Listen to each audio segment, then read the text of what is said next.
かれてるとこ来るよ。サイコパス。お金ないって言ってるくせにね、毎日アイス食べてるわ。食べとんのかい。アイス食べとんのかい。毎日アイス食べとんのかいこいつ。それ3日ぐらい我慢して抹茶クッキー買え。でも涙が流せるって幸せだと思うな、僕。なんか心理言い出した。でもさ、答えだってさ、私がさ、ボタン押して配信しますって言ったら、こんなさ、7000人とかも人集まってさ、いや本当だよね。幸せなことやって、私普通にさ、ヘラヘラさ、わざとさ、中学の時とかわざとさ、自転車でさ、ガードレールとかにぶつかりに行ってさわざとこけてさ、で自転車ボコボコ、女子のくせにさ、中学3年生のさ、男のチャリよりもボロボロやったしさ、なんかそういうの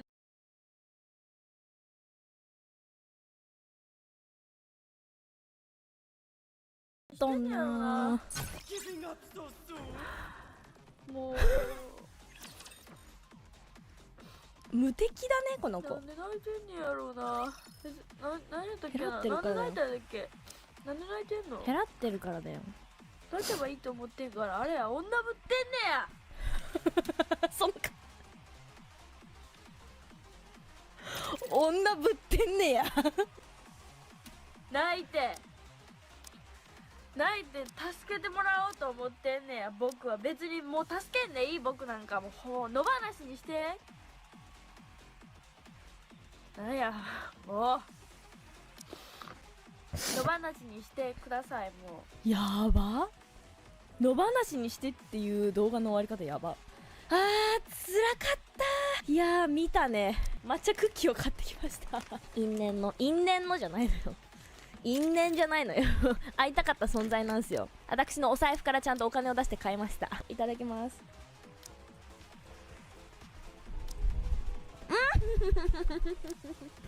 めっちゃ美味しい。泣けてきたわ。ね。あれから8年経ったんだけどさ、まあ8年も経つとさ、状況も変わってさ、グループから卒業したりとか、やりたいこともたくさん増えたし、いろんな人と巡り合ってお仕事したりとか、何気ない日々を過ごしたりとか、お世話になった方も今いろいろ協力してくれてたりとかもするし、結構思うんだよね。いろんな人に支えてもらいながら自分活動できてて、で今こうやってさ、配信やりますよって言ったらさ、いろんな人が見に来てくれてさ、もう実際今大変なのよ。結構鼻すする音が変わってないじゃないのよ。抹茶クッキーもらった分返していかなきゃね。いろんな人に甘えつつも元気を与えれるようになりたいなと思います。本当に。いやーいろいろあったね。8年だってよ、あれから。いやー頑張ったのかな、頑張ってんのかな、わかんないけどさ、あれなんで泣いてるんやったっけ。再放送、8年前の再放送ですかね。最近出会ってくれたさ人とかもさ、多分配信めっちゃ来てくれてるんだと思うけどさ、これからよろしくお願いします。本当にいじってくんなや。このペースだとそろそろ僕っていうかな。いじってくんなよ。まあ成長できてる感じあんまないけど、無事みんなの前に、リアルじゃないかもしれないけどね、こうやって配信に来てみんなの自分の声がみんなに届きやすくな、どこでも届きやすくなってるからね。性的なコンテンツと YouTube に消されちゃうよ。いじんなや。いじんなや。マジで消されたからね。その泣きじゃマット作られんかもな。いじんなって。いじんなって。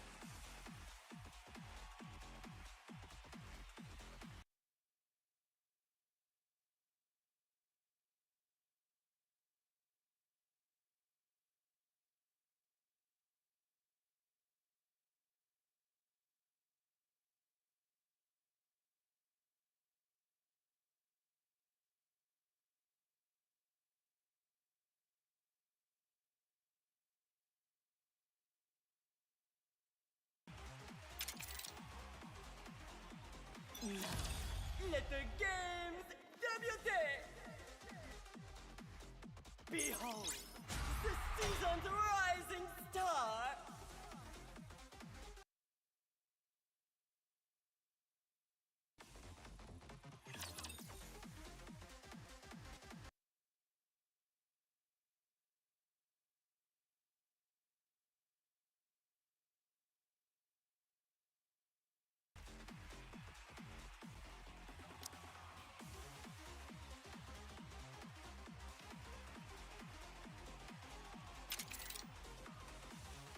ready? And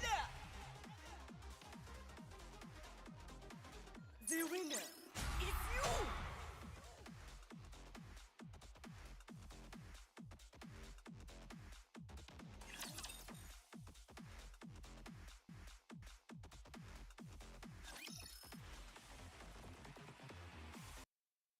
Welcome to the news. Thank you so much for joining me. Let's get started. First up, as you may have seen around the traps, the Esports World Cup held in Riyadh is currently underway.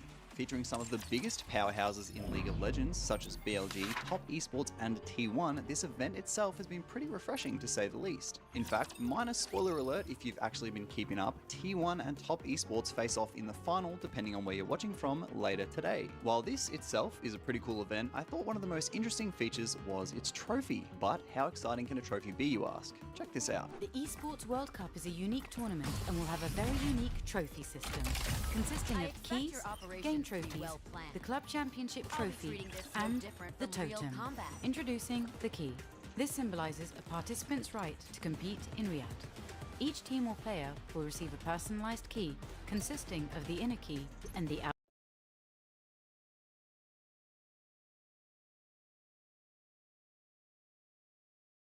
will be placed into the totem, a physical block on display in Riyadh, serving as a progress bar of the Esports World Cup. The totem will remain in Riyadh as a chronicle of the Esports World Cup history. Those who get eliminated throughout the competition must give up their keys and see them crushed. Their broken keys will be tossed into the totem and encased in resin, symbolizing those that tried to win but fell short. However, as an additional privilege for winning, each game's champion gets to select 3 opponents' keys to be encased in the base of their trophy as an additional, more personal prize. Losers will go home with their keys replaced with a token that marks where they ended their journey. Witness history unfold at the Esports World Cup. I kind of love this trophy model. It definitely brings a more symbolic and meaningful aspect to actually winning an event.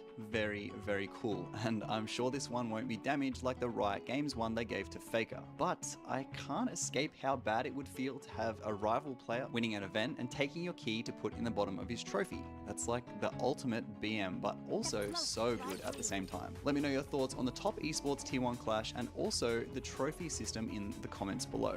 And while you're on your way down there, consider dropping a sub if you enjoy this style of League news content. So for those that don't know, new metas are formed through typically unconventional gameplay ideas, and these can often be pretty powerful, although sometimes definitely break the mold of how the game is seemingly meant to be played. Think in the realm of lane swaps, double jungle, funnel, things like that. Well, this next clip, explained by Cadril of one of the VCS teams, is definitely one of the most interesting strategies I've ever seen, and definitely thought it was worth sharing. Let's have a look. So, Nila, Lee Sin, AD mid. Nila gets bonus XP to her ally, right? VKE invades their jungle. Look where Lee Sin and Nila are. The minions spawn. Level 1, they proxy both waves, mid and top, and they funnel them together while their team covers them. They get enough. They flashed over, by the way. They get enough from this that they both level up and proxy the wave. Then they can fight them in their base, level 2 to level 1. And while they're fighting them, these waves are bleeding. So they gave over 2 kills, but they're too far away to get the first wave. So they're up in XP. Then they lane swapped the Jack spot already. What in the fuck is this strat? Yeah, not sure if they're cooking or what. This is some Baus type shit. Up next, the Riot Games HQ has been spotted in a promo for Kesha's new song. And not that Kesha. Featured in the background of these photos is the confirmed Riot Games HQ, but of course with the logo photoshopped out. This was pointed out on Twitter by a few people, specifically Dragless, who is a writer himself, or Draggles, I don't know. Now, just before we jump into the main topic of today, a quick word from our sponsor, 365 Games. Does the idea of winning up to $15,000 a month playing League of Legends So as time has progressed within the lifespan of League and changes to the game's systems have been made, some of Riot's matchmaking algorithms have taken a hit as a consequence, specifically the red and blue side player allocations. For those that are unaware, red side team has always been given the slightly higher MMR average of players to compensate for being on the structurally inferior side of the map with slightly worse camera angles. And by this, I mean red side has slightly worse access to certain vision pockets and Baron Pit, one of the key factors in deciding the outcome of most games. Historically, this was the case, but over time, as players just developed and got better at playing under the red side camera disadvantages and Summoner's Rift actually got changed in Season 14 to be more symmetrical, the map advantages that blue side once had have been progressively phased out. This was also due to other objectives getting buffs to detract from Baron impact, such as Dragon Soul and Tier 2 Gold. So with all this subsequently evening out the discrepancies between red and blue side, red side still retained the higher player MMR average, meaning red side consequently just wins a lot more games now. In fact, according to this post from 6vxy on Reddit, red side wins around 6% more games according to League of Graphs in Master Tier and above, which is staggering. The author also points out Master Plus tiers because there is a few other high elo specific problems that go along with the algorithm issues. One of these being high elo matchmaking, where they point out that due to the smaller pool of players, it's more likely a high challenger player will get paired against a Grandmaster player simply due to the smaller amount of players for the algorithm to pull from. On paper, this mightn't sound that bad, Grandmaster versus a challenger, but the difference between a 300 LP Grandmaster player and a 900 LP challenger player is huge. And another equally as important point the author touches on is counterpicking. In the past, we've had meta-breaking picks that, if they weren't banned, would 100% of the time get picked just because of how broken they were, which was an advantage blue side had with first pick. But as the game evened out in terms of balance, with there usually being between 5 to 10 S tier or priority picks nowadays, the advantage has fallen to red side having counterpick. As the general skill of players has gone up, the strength of a counterpick gets stronger and stronger as players learn matchups, and because there are more priority picks, it's not the biggest deal if blue side gets one of them because red side will get two straight after. And there's also one other increasingly prevalent issue with counterpick that ties into the red side higher elo placement. At the very top of Challenger, it's more likely that a top 10 player will be put on red side, giving you an automatic counterpick. So if you're a top laner, you're almost guaranteed a favorable matchup. In fact, here's a table that 6vxy made from the post. As we can see, NA's current rank 1 Surdy, who is a 2000 LP top laner, has been on red side 19 of his last 20 games, which is just crazy. And it barely gets better. Going down the table, there are 137 red side placements and only 63 blue side placements for the top 10 challengers. With these staggering statistics, I decided to dig a little deeper and ask Rank 1 Surdy, an old friend of mine from the Oceanic server, what he thought of this, and he agreed it was a rich gets richer situation for him and the other top 10 players specifically. So there you go. All you need to be a 2000 LP player is to just be 2000 LP and get counterpick every game. But in all seriousness, I actually interviewed Surdy after this chat, like a full half-an-hour interview as well, and I asked him about his solo queue secrets. You'll see that video very soon in the coming days, so be sure to subscribe so you don't miss out on that. Anyway, with all that, we already have a response from lead gameplay writer Froxon, acknowledging everything I just covered. In his tweet here, he says Riot is well aware and are working on a balancing fix, but it's pretty complex and is isolated to just Apex tiers, so it might take a little bit to get right. In the works are optimizations for queue times, off-roll and secondary role parity, blue and red side placement, and also auto-fill jungle versus on-roll jungle, which I think is a big one. I'm actually pretty surprised it took so long for them to address that. All of this sounds like stuff that the game definitely needs, and Froxon again proves his value to the community with his transparency. We can also expect to hear more on Monday in his detailed thoughts tweets that he makes often. To all this, however, I need to know what you guys think. Let me know in the comments below. And lastly today, Tyler1 has suffered the dad debuff. Reaching mid-challenger around a month ago, he unfortunately had a 800 LP decline into the middle of Diamond 1, as you can see on your screen. Though he had a couple of pretty bad loss streaks, he seems to have found his feet again and is currently reclimbing through Master Tier. One other thing though, it's been pretty heartwarming to see his development arc as a dad, coming from his Draven main toxicity arc. Here's what he had to say about his daughter Sailor when asked in the Esports World Cup booth, and with this clip, I'll leave you. Thank you so much for watching, guys, and I'll see you in another League news video soon. Bye. Listen, congratulations on the chance. Congratulations on becoming a father. Thank you, bro. How much has this changed your life? You know, I look back at it and I'm like, wow, I've changed so much in the last 3 months. She brings such a joy to my heart. Like I can see the smile in your it's face. every single day. Like every single day she grows. Like she does something different. Even when I'm away here, she's like doing something different. Kayla's sending me snaps and pictures of her. I mean, it's amazing, man.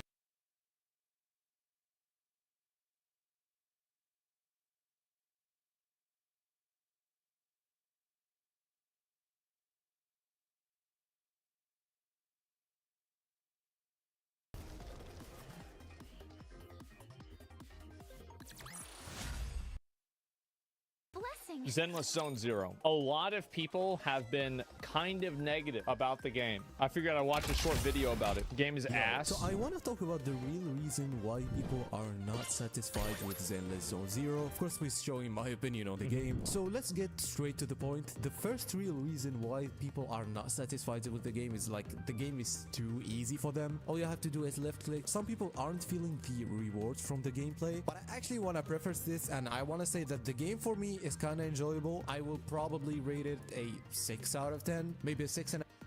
That was my number 2 for it. Yeah, 6 out of 10. The other thing is like with Wuthering Waves just got released and it was already like, cause people have a direct recent frame of reference to compare this to. So anybody who's looking for like a combat game that's like responsive and shit, this game just isn't it, bro. It's just not it. If I'm generous, but I want to say that the first like 20 levels of the game aren't very enjoyable until you actually get to the new modes and try some end game mode, and it becomes a little more challenging the more you play it. And I think that if the game is going to be always casual like that, it's going to only get a very niche audience, and it will probably be my first gacha game that I play on mobile. I do not enjoy gacha games on mobile, but I think this is... I've never played one of these games on mobile other than Honkai Star Rail to do my dailies. Other than that, no. Like, the reason why the game isn't responsive, no, the game is very responsive. It plays very well, right? Like, it's not like there are no bugs really in the game, at least that I've encountered. All of the intangible things like that are pretty much good. The problem with the game is that it's just less than a lot of other games. The combat is less than other games. The world is less than other games. The characters are, I think, less than other games. It's just, like, this game would have been great if it came out right after Honkai Impact 3rd in, like, 2018 or 19. But compared to the market now, with, like, games like Genshin, Star Rail, you've got that Azure Permilia game coming out, Wuthering Waves. A lot of these other games are just so much better. It's built on doing money. Yeah, what's the story? I don't know. I might play a bit more of it myself and see what it's about. But yeah, that's the way I feel about it.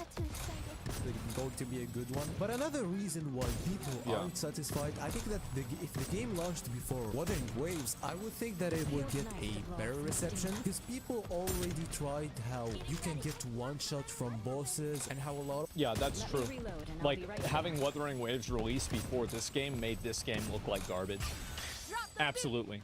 But I think also we're seeing that inside of an echo chamber of people that are like more serious gamers that are watching YouTube videos about these games. So like there's a good chance that Zenless Zone Zero could be very popular with brain dead normies. Like if you're thinking of normies with the brain capacity of like a vacuum cleaner, then maybe this game could be popular. Modes aren't that easy, and then we went to a very easy game. A hand vacuum cleaner, by the way, not like one of the big ones. That'd be too much. I can see that point, but to be honest, let's be real, the game is overhated. I think that a lot of people are either hating for fun, or the things that they don't like are just personal preference. Like for example, let's talk about the TV mode, okay? The TV mode is probably the worst thing they did on the game. And I actually agree that the TVs in a lot of things kind of useless. Like why did you put TVs here and there, and a lot of it in the main story? Like they need to change that. They need to make it easier for a lot of people. But to be honest, in modes like the simulated universe of this game, I actually enjoyed the TVs. Yes, I thought they had a meaning inside this mode, in only this mode. I thought, okay, keep the TVs in this mode. This is good. But in a lot of other modes, in a lot of other ways you play the game, there is no need to do TVs every time. So they definitely need to change TVs. But at the same time, I found that TVs are kind of personal preference too. Like I found some people that like TVs, and even... I'm sure some people like it, some people don't like it. That's the same as anything else. The TVs, so you go from like, imagine like right here, you go from here to here to here. Like theoretically from the different TVs, and it's like a maze inside of the level. And then on certain one of these TVs, there's a bad guy and you have to go inside the TV and kill the bad guy. That's basically the way that it works. I think here's also another issue, is like if I pull up my own video about it. So if I look at right here, for example, and then I look at right here, for example, I am in basically the exact same place. There's nothing really new about this. There's nothing that's unique or different or anything like that. I'm doing the exact same thing, spawning the exact same place. It's repetitive. Yeah, it is. And I think that's also another big issue. It's super repetitive. Myself, I kinda enjoy them sometimes. I won't say that I never enjoy TVs and puzzles, but maybe because I like puzzles, you know? Would I say that most people like puzzles? I don't think so. No, the Zenless Zone Zero experience is good to see, not to play. At least for day one. After that, the game improves even more. Like I'm in day 2 now. But day 1 feels kinda slow. It feels kinda annoying. The game is easy. Although the gameplay looks very, very good, it's not very enjoyable. It has some depth in it, but you don't need it. That's my problem with Genshin. But even Genshin was more enjoyable as a start, or even for a whole month or 2 to Well, it's like if you play Genshin, like already visually, look at that. That looks amazing. Like compare that to this. This sucks. It's depressing. Everything is gray. Like, it just sucks. Like, I don't know what else I can really say beyond that. It just fucking sucks. Let me see if I can find another image of, like, combat. And also, like, everything out in this open world, you can go and do. I will look over everyone. And you can do that right from the beginning of the game. And that's the same as Wuthering Waves or any of these games. They're open world games. So, like, what do you do inside of Wuthering Waves if you just want to play the game? Not a lot. learn how to do the reaction, to dodge sometimes, but here the mobs need like to hit you like 20-30 times to kill you. This is insane. At least from the start. I'm talking like this is the start of the game. Yeah. And I do not yeah, if I say what I mean, this is Zenless Zone Zero. Yeah, sorry about that. to kill you. This is insane. At least from the start. I'm talking like this is the start of the game. And I do know the game has to be easy from the start, especially for gachas. Even Wuthering Waves, the crownless fight, the first crownless fight is easy, but I think that they went too easy on the players. But looking at the gameplay is very, very smooth. There's something about the game that's very smooth that I like. The movement looks very cool. There's a lot of things that are good in the game, but you cannot use that. You know, you cannot utilize what you're doing. So I do not think that the game is bad. I think there's a lack of difficulty in the game. That's it. Because, for example, I like this. Well, the lack of difficulty comes from a lack of complexity. There's only like one thing that you can do. You can use your skill, you can use your ultimate, and you can press spacebar to change your character or dodge. Like, there's just not a lot of depth there. And like, even inside of Elden Ring, like you could say, oh, it's like Elden Ring, there's not a lot of attacks. Like, there are a lot of ways that you can do the same attack. Like, for example, in this game, you can't even jump. That's crazy. Story. I like how they present the story, even though I didn't expect to like it. I was like, okay, this is a visual novel. I won't be able to like this story, but no, the story was actually enjoyable to me. The gameplay is also... The story so far, I thought, has been... It's not as bad as the beginning of the Wuthering Waves story. I think that it is better than that. But that's like beating the slowest person in a race. That doesn't mean you're fast.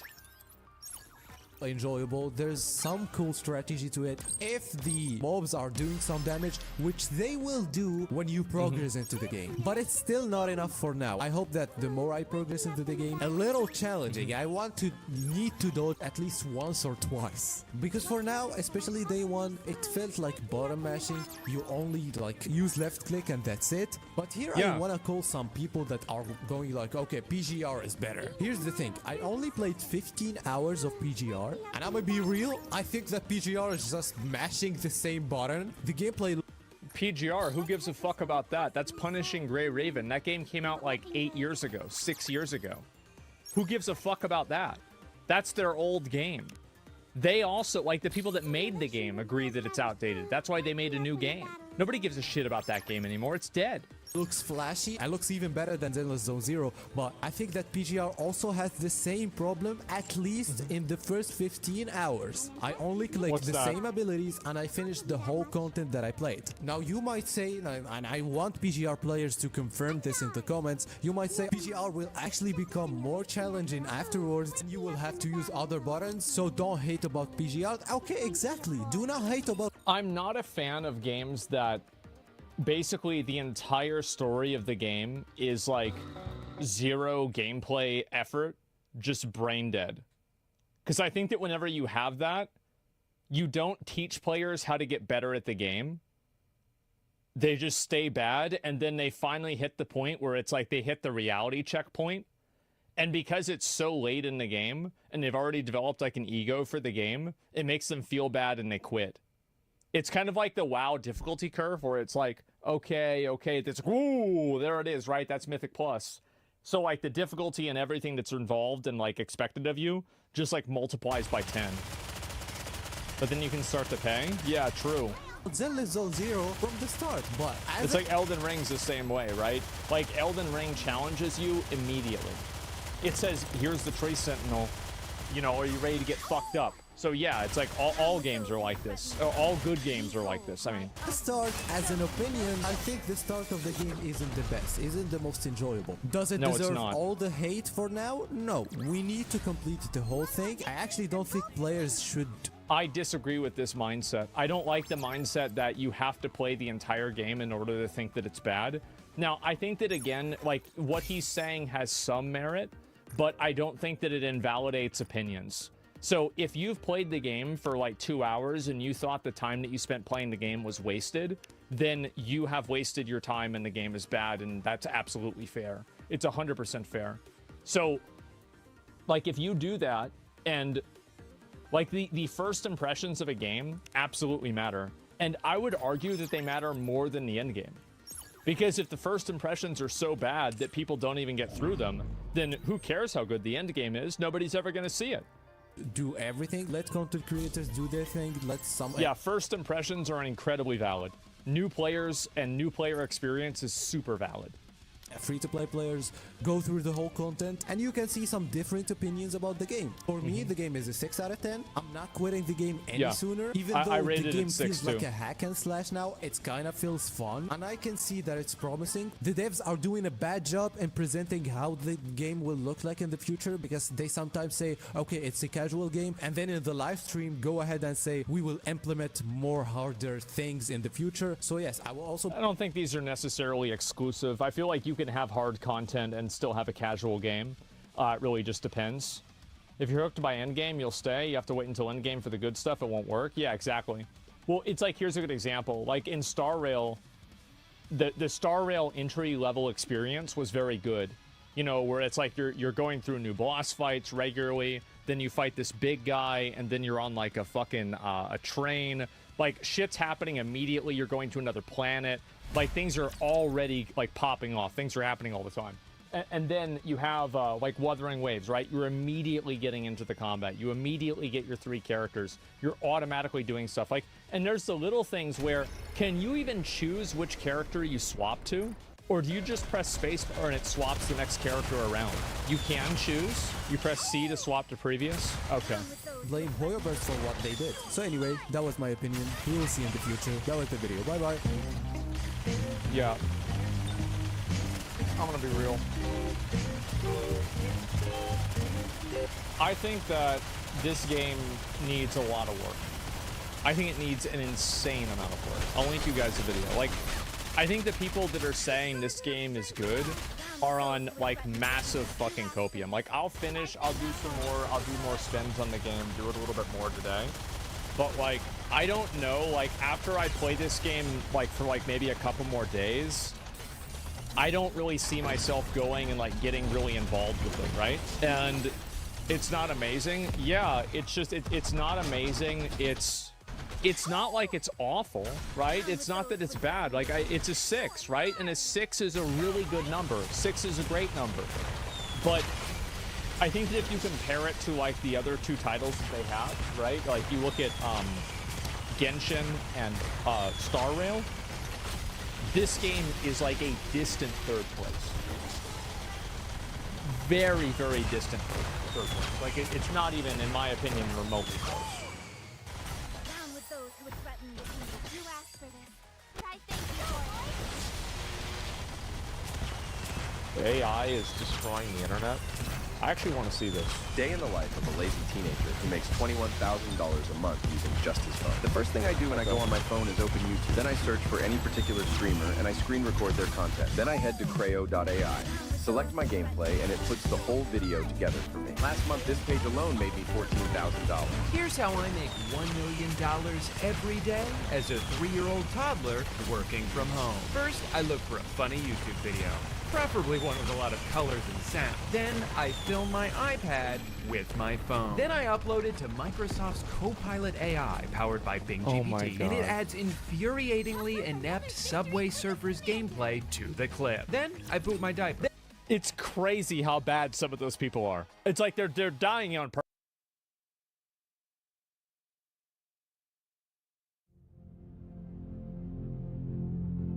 In the southwesternmost part of the map in Fallout New Vegas, you'll find a location called the NCR Ranger Outpost Mojave, or just the Mojave Outpost, notable for the massive Unification Monument which can be seen from vast distances throughout the game.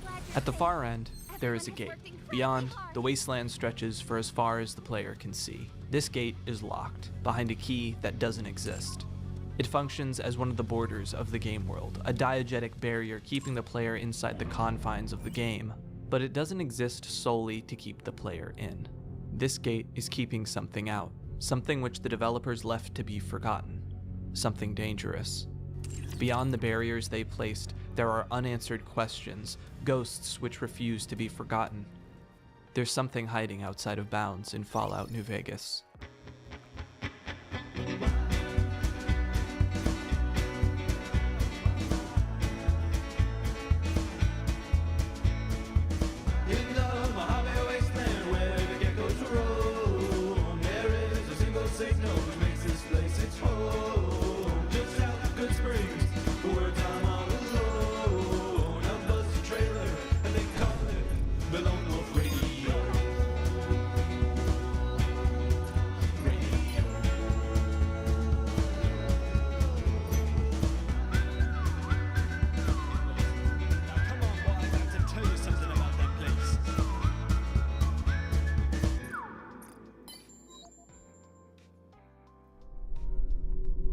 Saturday, November 25th, 2023. Reddit user codename RojoVivo posts to the r/creepygaming subreddit. Weird new Fallout New Vegas channel that I found. Art project? ARG? Mod? Side note, if you're looking for a place to find some of these web series and get in on the ground floor, keep an eye on r/creepygaming. They get posted there a lot. The post links to a channel with the name Dr. Bosch. Created in May of 2022, the name is a reference to Hieronymus Bosch, a painter from the early Renaissance, and the profile picture meets us with the eerie gaze of an NCR Ranger. The description informs us that we will be looking at a collection of old vids. Taking a look at these old vids published to the channel, we can see that they're all centered around gameplay of Fallout New Vegas. As someone with a fairly limited experience with the Fallout universe, I'll also be referring to the comments of other viewers a few times throughout this video when they point out an interesting connection or detail, so I'll be putting those on screen when I mention them. Without any more delay, let's take a look at Dr. Bosch's first video, Fallout New Vegas, outside the Mojave Outpost. The video starts at the Mojave Outpost. Text on the screen informs us that the player accidentally discovered that they can jump out of the outpost's invisible barrier, or lack thereof, and into the wasteland beyond, a place that should just be background decoration spanning for unknown miles. After making it over and looking around a bit, they decide to continue exploring and making updates on what they find. Looking to the description, we can gather a little bit more context. This video seems to have originally been made as evidence for a discussion taking place on an outside forum, with someone named Mark suggesting they record it. Interestingly enough, over 10 years ago, July 25th, 2013, a YouTube channel by the name of Jacob Novak uploaded a video titled How to Get Through the Gate at the Mojave Outpost in Fallout. Perhaps an inspiration for this series? The video appears to be 100% genuine, and though their route around the gate is different, it ends up in the same place.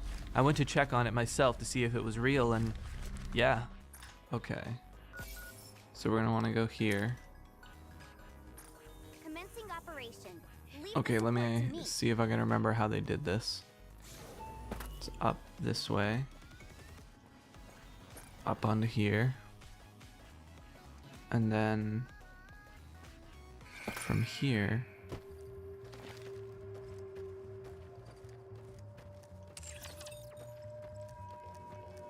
We go up around this way, I believe.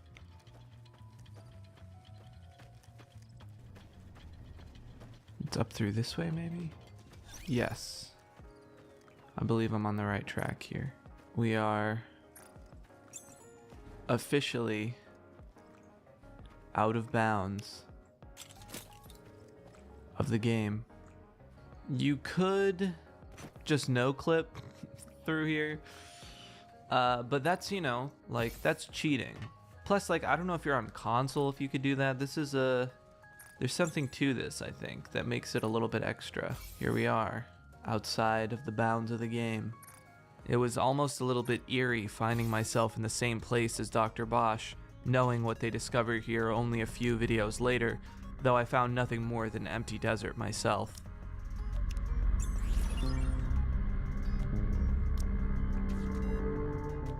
I'm here in Agua Fria, Arizona. That name will be familiar to you if you've listened to Marty Robbins' gunfighter ballad classic, Big Iron. So, Dr. Bosch sets out into a newly unexplored environment outside of the bounds of the game, outside of the scope of the developers. The journey begins into a wasteland unknown.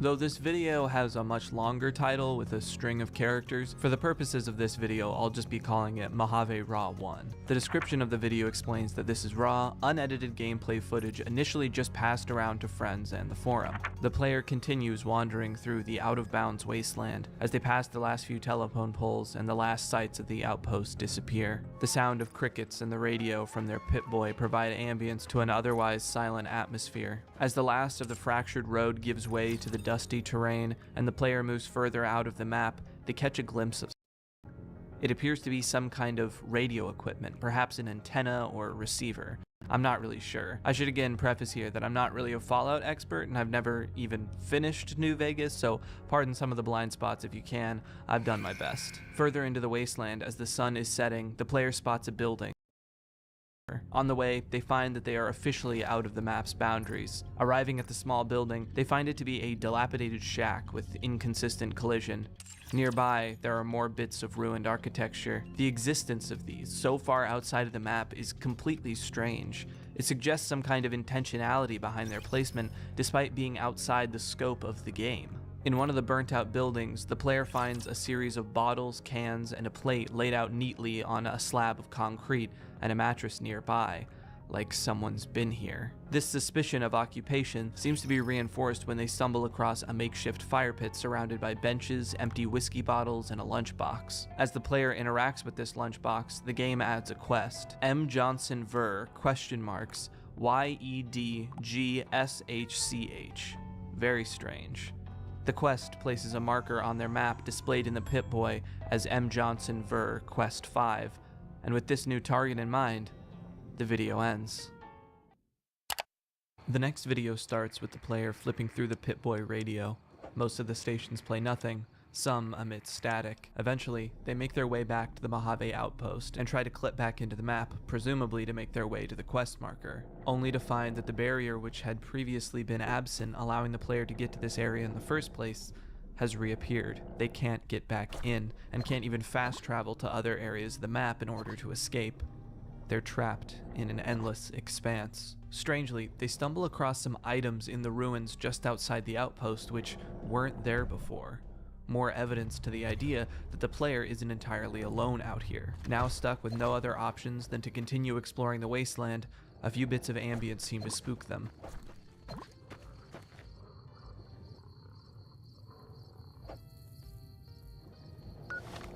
So they whip out the Pip-Boy and try to put some music on. Still nothing. I just think it's a great character moment, trying to drown out the spooky ambient sounds. Still stuck out of bounds, the player slowly attempts to make their way around to the quest marker as the wind blusters through the wasteland. They notice some small objects in the distance, and as they approach, their radio picks up a signal, a station called UVB-68, emitting static, pulsing sounds and difficult to discern voices.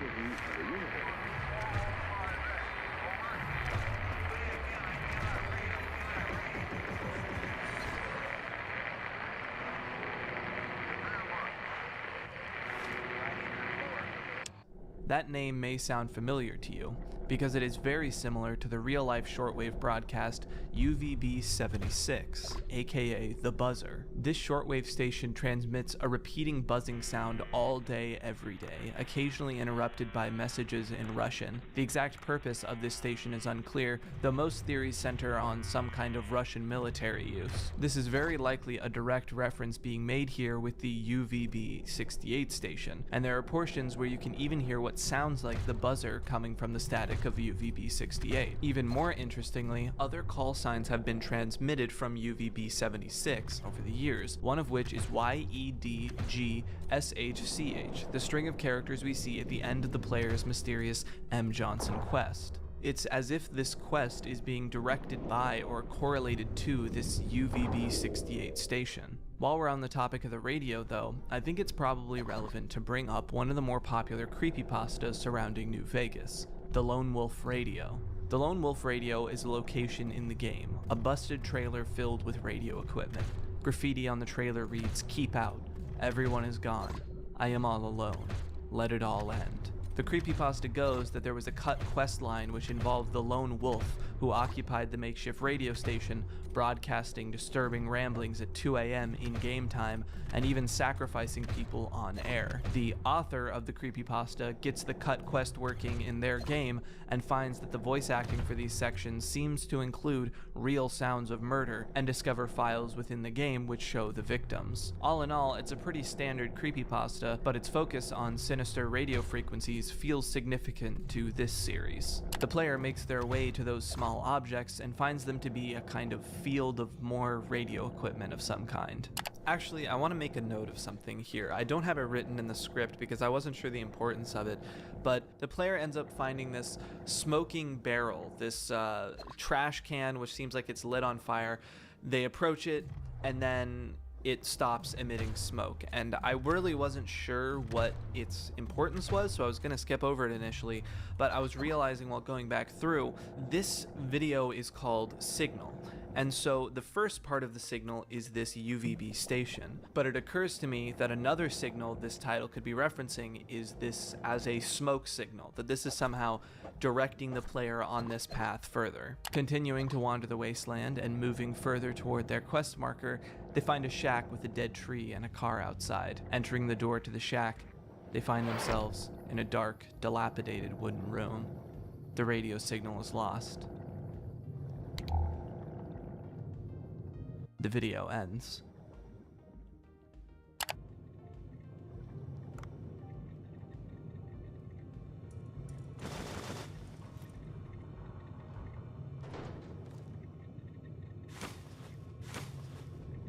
Inside the furnished shack, the player finds MREs, books, what looks to be surgical equipment, and even a hunting shotgun in a bathtub, which they can't pick up. The inside of the bathroom appears to be flipped upside down, tables and chairs affixed to the ceiling. In one of the most brilliant moments of the series so far, the player picks up a physics object in the form of a children's play block.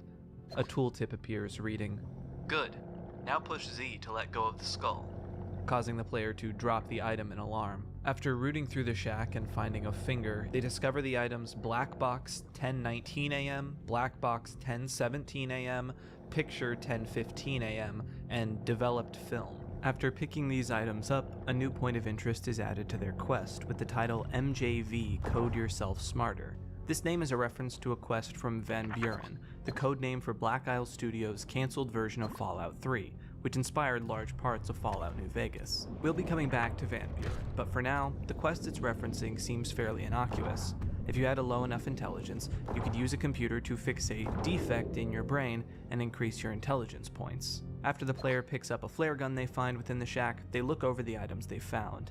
Black Box 1019 appears to be some set of blueprints or schematics. 1017 is an audio recording.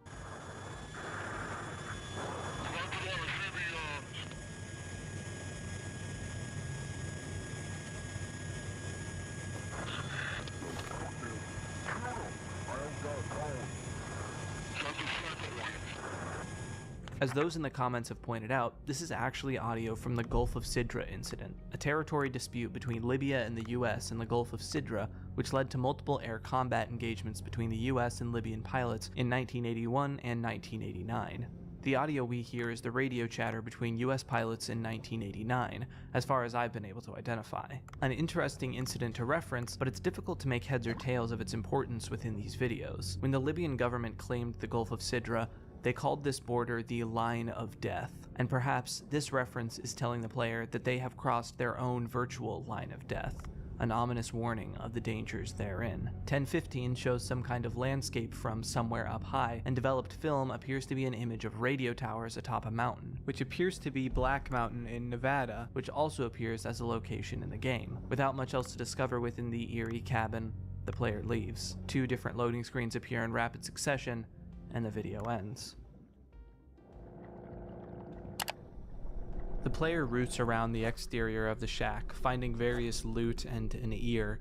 This whole place is littered with dismembered pieces. Out back, UVB-68 picks up again, and they find some computers. The terminals are filled with mostly errors, but one opens to text about firearm maintenance in the game. From here, the player spots a large radio tower and heads toward it. As they approach, more towers load in, massive and derelict, a site reminiscent of Black Mountain. Another makeshift camp has been set up inside one of the buildings nearby. They find a hunk simply called Remains, which has a file not found error, and eat it?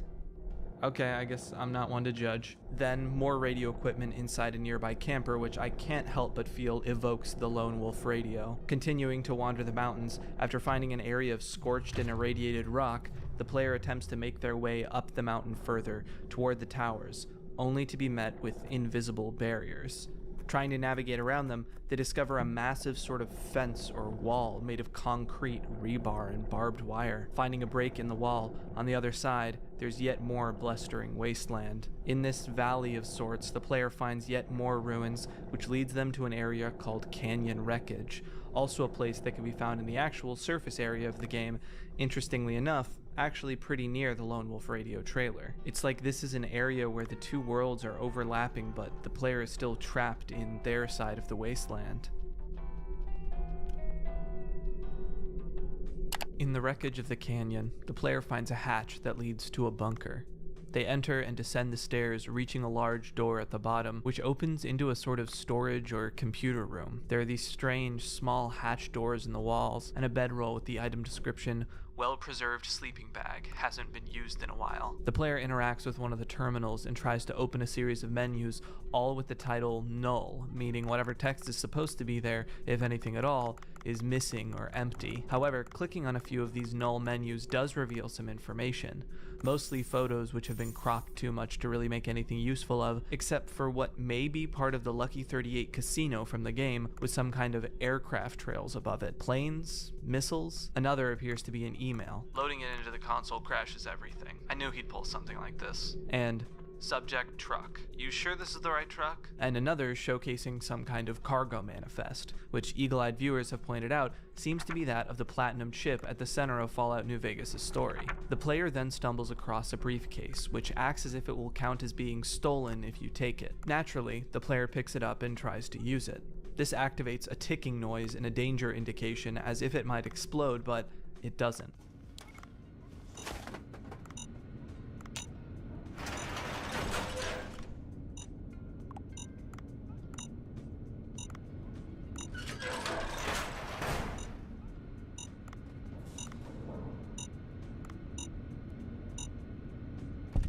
Instead, they're rewarded with XP like they've completed some part of a quest.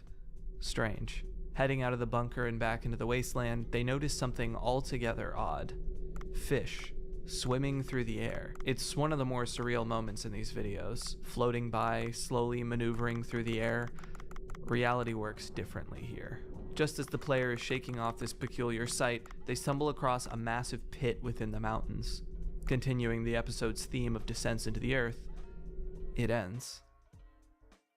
The description of this video informs us that this footage was sent in from someone else, and alleges to contain gameplay showing a strange glow beyond a mountain. Dr. Bosch admits they can't really see it themselves. The player in this clip does seem to be looking at something, but with the quality of the video, it's hard for me to tell either. Even turning up the brightness and contrast doesn't reveal much, though it's possible to maybe make out a faint red glow. What this video does reveal, however, is the possibility of other people's experiences with strange happenings in Fallout New Vegas being possible topics for future uploads on the channel. One other thing of note is that this ridgeline does have specific importance in New Vegas. This is where you can find a crashed UFO in the game. Here, however, it's empty. For now, though, we're back to Dr. Bosch's wasteland.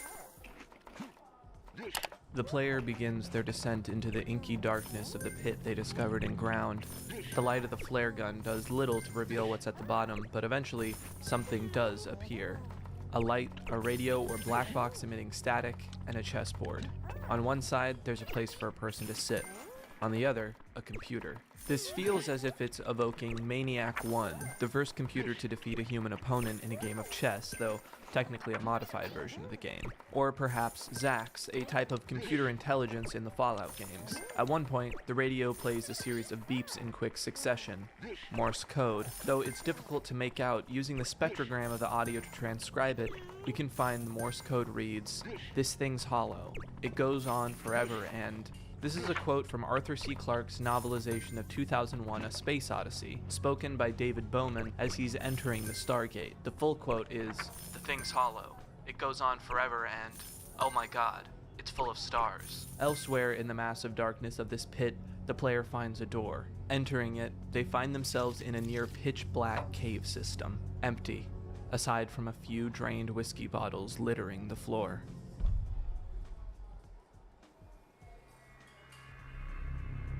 Dr. Bosch entering this system of caves marks a decided shift in the series, a new chapter. While the wasteland isn't gone for good, for now it's going to be replaced with these claustrophobic halls of stone. While there's no doubt there's an eeriness to the expansive wasteland, there's something different about a cave.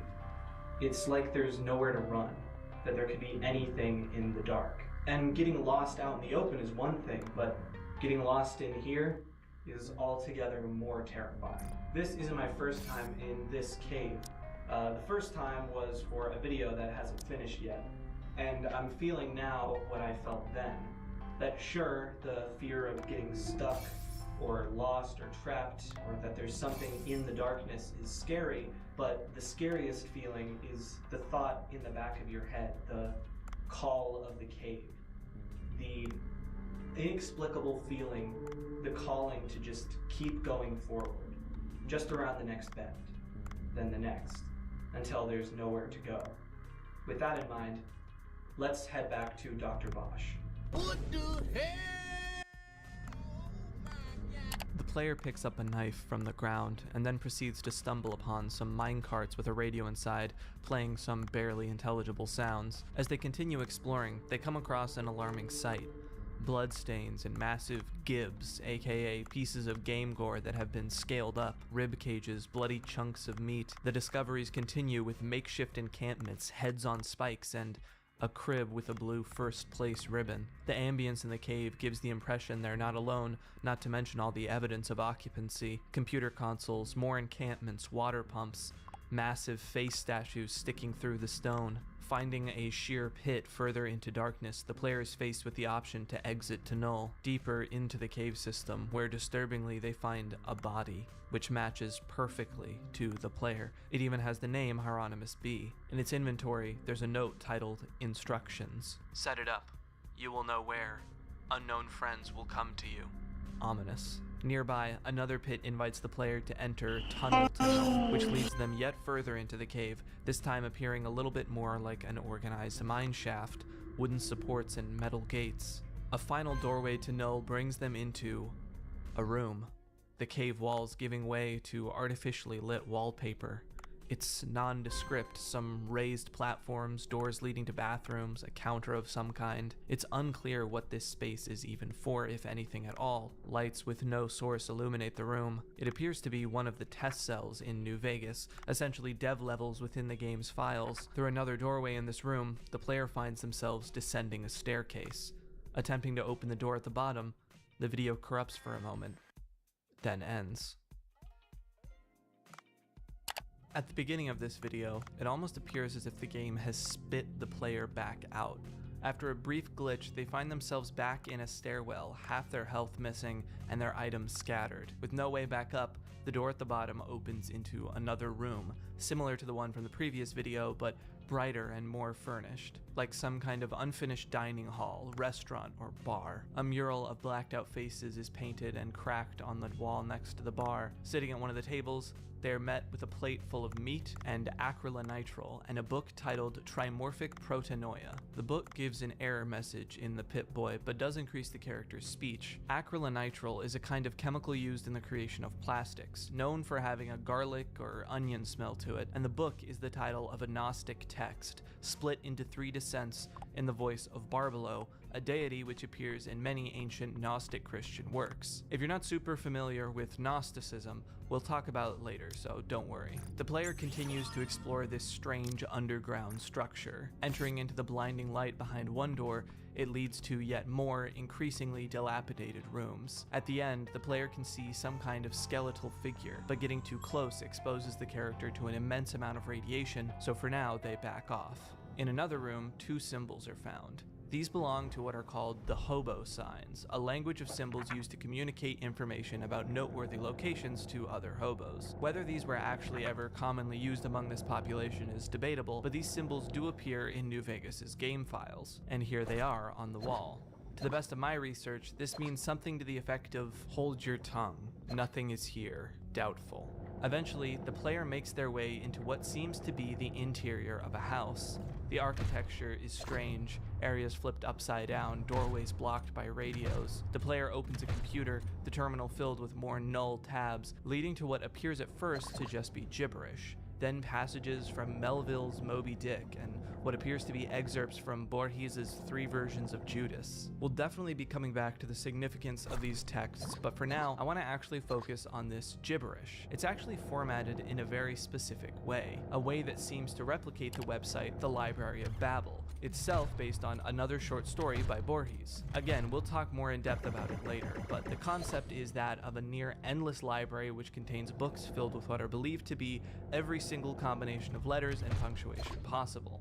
Though this means most of the volumes contain a meaningless mishmash of letters, it also means that somewhere in there you can find every book ever written, as well as every book ever written but off by 1 word or 1 letter. It's a bit like the monkeys at a typewriter hypothetical. The website, libraryofbabel.info, creates a virtual version of this library, and the text appears in a format very similar to that shown in these computers. I think the idea here is that these excerpts from Melville or Borges are a part of an endless library like this, with the chaos occasionally bubbling up with something intelligible or even previously written before being swallowed again into the jumble of the alphabet. The choices of literature are important to the themes of the story, but that reference to this infinite random library is the main takeaway I want to stick with here. Finally, the last bit of text appears again to just be random letters, but its formatting suggests that this may actually be an encoded message. And it is. Using a ROT13 cipher, we can find that it's actually a passage from another Gnostic text, Eunostos the Blessed. Again, we'll be coming back to all of these, but this series is so dense with things like this, it's best not to dwell on them until we've gone all the way through.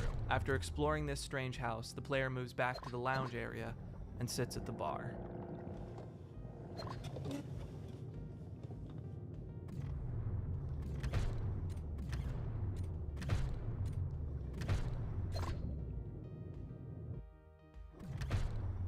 The player enters a door from the lounge, leading to a series of pool and showering areas. menus. Another leads to a heavily locked door. They attempt to use a console command to unlock it, causing a jolt and more health to be taken away.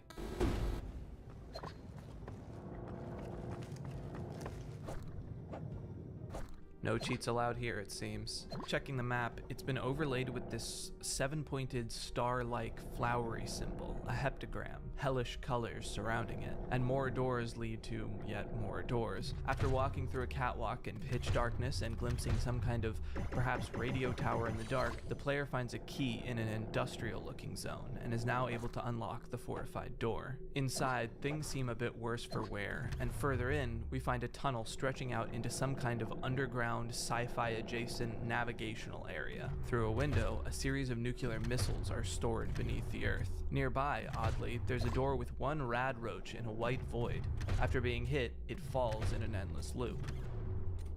The player then finds themselves in a series of hallways reminiscent of the Gamora Hotel in the regular game. This area seems to defy logic in similar ways to places we've seen before, like upside-down rooms. The player takes a rest in one of the beds, which briefly gives us the in-game date of 12-98-79, a clearly impossible date. After briefly encountering a static-emitting radio, one of the doors opens by itself. Cautiously entering, the player finds a bathtub full of dark liquid, inviting them to once again enter null. They're taken to a series of halls and rooms that feel reminiscent of a hospital or asylum, though most of the rooms are filled with bathroom stalls and red dice. When the player finds a pool of red liquid in the corner of a dilapidated room, they drink it. They are definitely going to get some kind of disease. Peering into an inaccessible doorway, the player finds cages and medical equipment cluttering the room, with some kind of body laid out on a medical table. As the player attempts to get a good look, a sound catches their attention down the hall.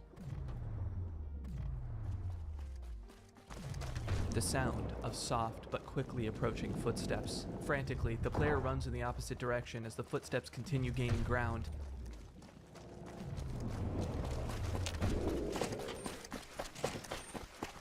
And the video ends.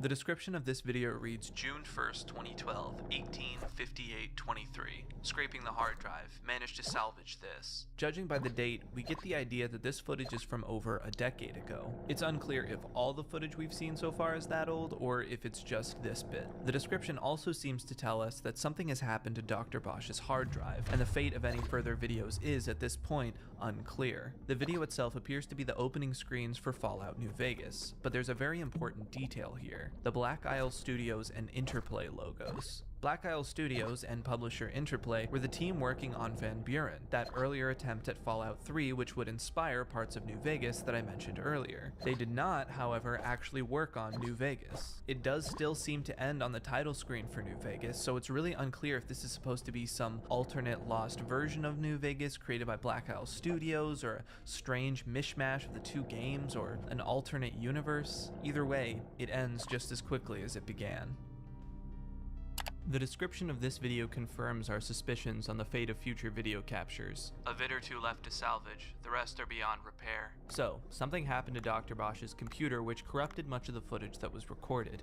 Let's see what's left. The player has made their way out of the hospital area where they were being chased and back to the hotel hallways. Things within this area continue to be reality bending, with one room even featuring massive, oversized furniture, like everything has been scaled up. While wandering the halls, the player continuously passes various paintings on the walls. I've been able to identify most of them which appear in this video. They all seem to be paintings from Francisco Goya, specifically Goya's Black paintings, a series of pieces Goya created seemingly without any intent on ever sharing with the public in the later part of his life. The most famous of these probably being Saturn devouring his son, though none of these pieces were ever given names by Goya himself. The ones I've been able to identify in this video specifically are A Pilgrimage to the Fountain of San Isidro, Asmodia, The Dog, and Witch's Sabbath. Because of the private nature of these paintings, there isn't much we know for sure about them, other than that they seem to reflect Goya's own bitter and pessimistic outlook during this time due to his deteriorating health and the political and societal unrest at the time. They all seem to portray moments of great terror or misery. I should also probably mention that I am not an art historian, and this is all coming from very preliminary research on the topic,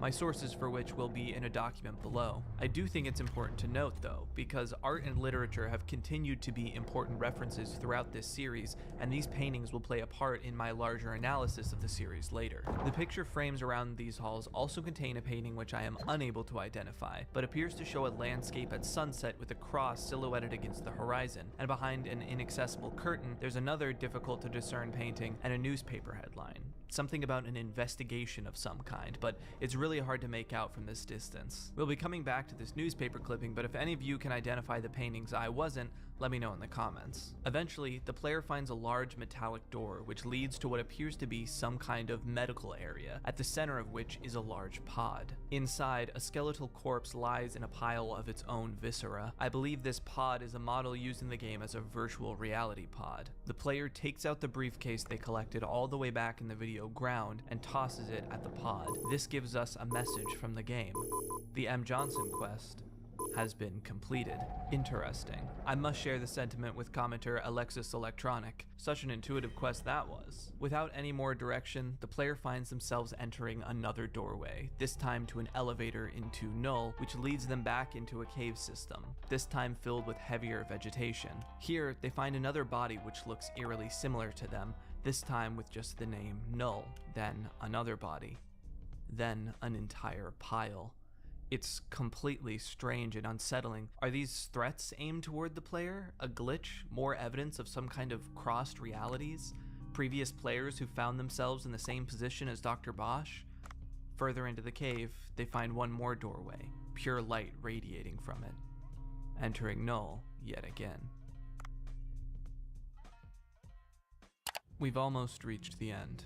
Just 2 more videos. For this video, the description tells us that Dr. Bosch is still looking for more clips. The player finds themselves in a void full of floating platforms, disconnected bits of rooms. A skeleton stands on one nearby. Using an invisible walkway, they make their way over to the skeleton, which appears like a living NPC but doesn't talk. Hopping over to a glowing doorway, the player enters another threshold. Through here, they are back in the surface wasteland, surrounded by the dilapidated ruins nearby the radio towers from a few episodes ago. It's dark, almost too dark to see.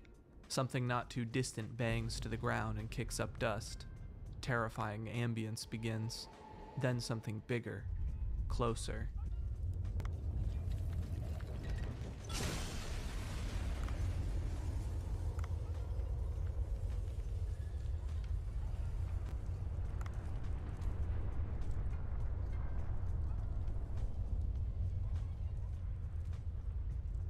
The terrified player finds an entrance to a tunnel just in time to escape.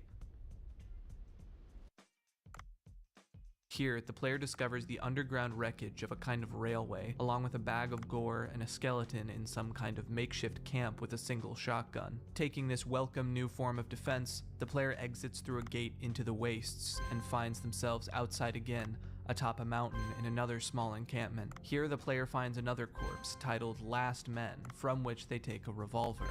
And though they seem to have escaped whatever danger they had encountered by the radio towers, the wastes would not leave the player in safety for too long.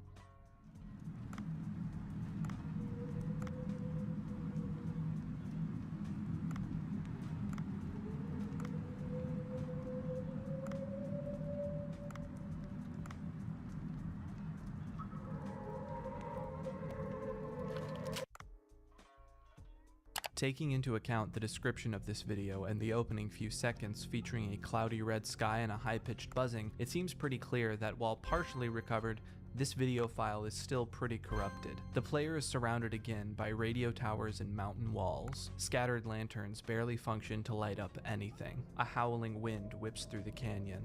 Cutting through the corruption, the player is now inside the ruins of some kind of dilapidated skyscraper. Throughout this video, we keep cutting between the interior and exterior of what appears to be a ruined city, sagging high-rises and crumbling concrete. As they continue to explore, a garbled radio plays. It's hard to distinguish exactly what is being said, as it seems to switch between multiple channels, but I've done my best to subtitle what I can make out.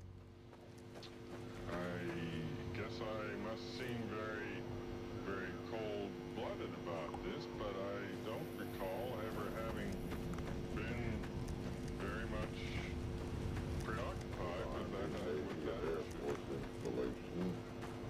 Its purpose is to promote interest and to provide training in military communications procedures and equipment. I want else to know what we were doing. Regardless, the who is the sponsor.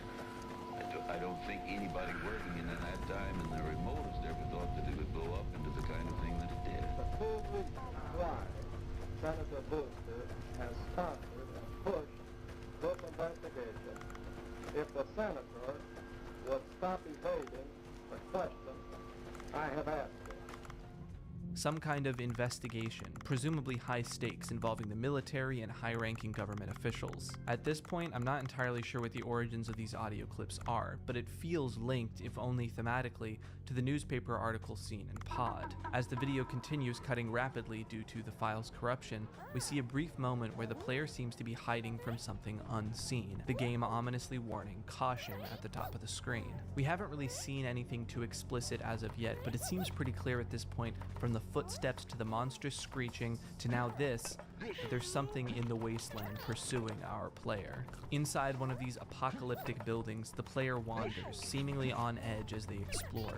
Their map is tinted a deep red. Picking up a stray key, they come across yet more paintings. One is a portion of the Bosch painting Garden of Earthly Delights, specifically a portion of the work depicting hell, which appears eerily similar to the environment which the player is currently inhabiting. Another painting they discover is The Son of Man by Rene Magritte. I'll come back to the painting analysis later. Interestingly, we also get a closer look at the Under Investigation newspaper. The full headline reads, "House Under Investigation, Robco's Future Uncertain." This is a reference to the character of Mr. House, the founder of robotics megacorp Robco in the Fallout universe, and an important character to the plot of Fallout New Vegas. On this page, there's also a reference to Strange Lights over Pahrump, a real place in Nevada, but one that doesn't really appear in New Vegas, aside from a reference in unused graffiti. It feels like it's alluding to UFOs, but also perhaps the weird glow video from earlier. Though there's a lot to chew on, the video doesn't end on such a relaxed note. Another cut shoves us into more dark ruins, this time ablaze as horrifying ambience plays.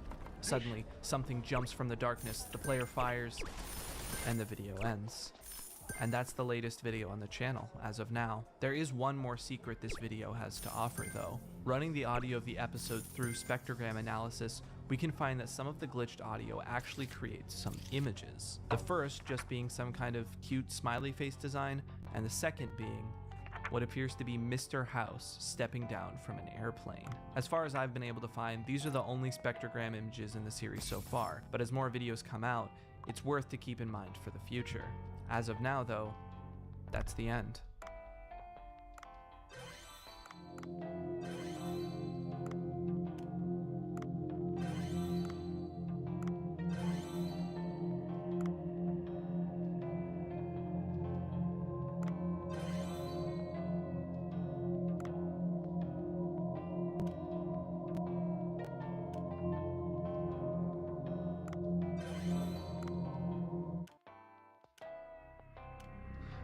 The mysteries of the wasteland only seem farther out of reach, but we've been given an awful lot to chew on.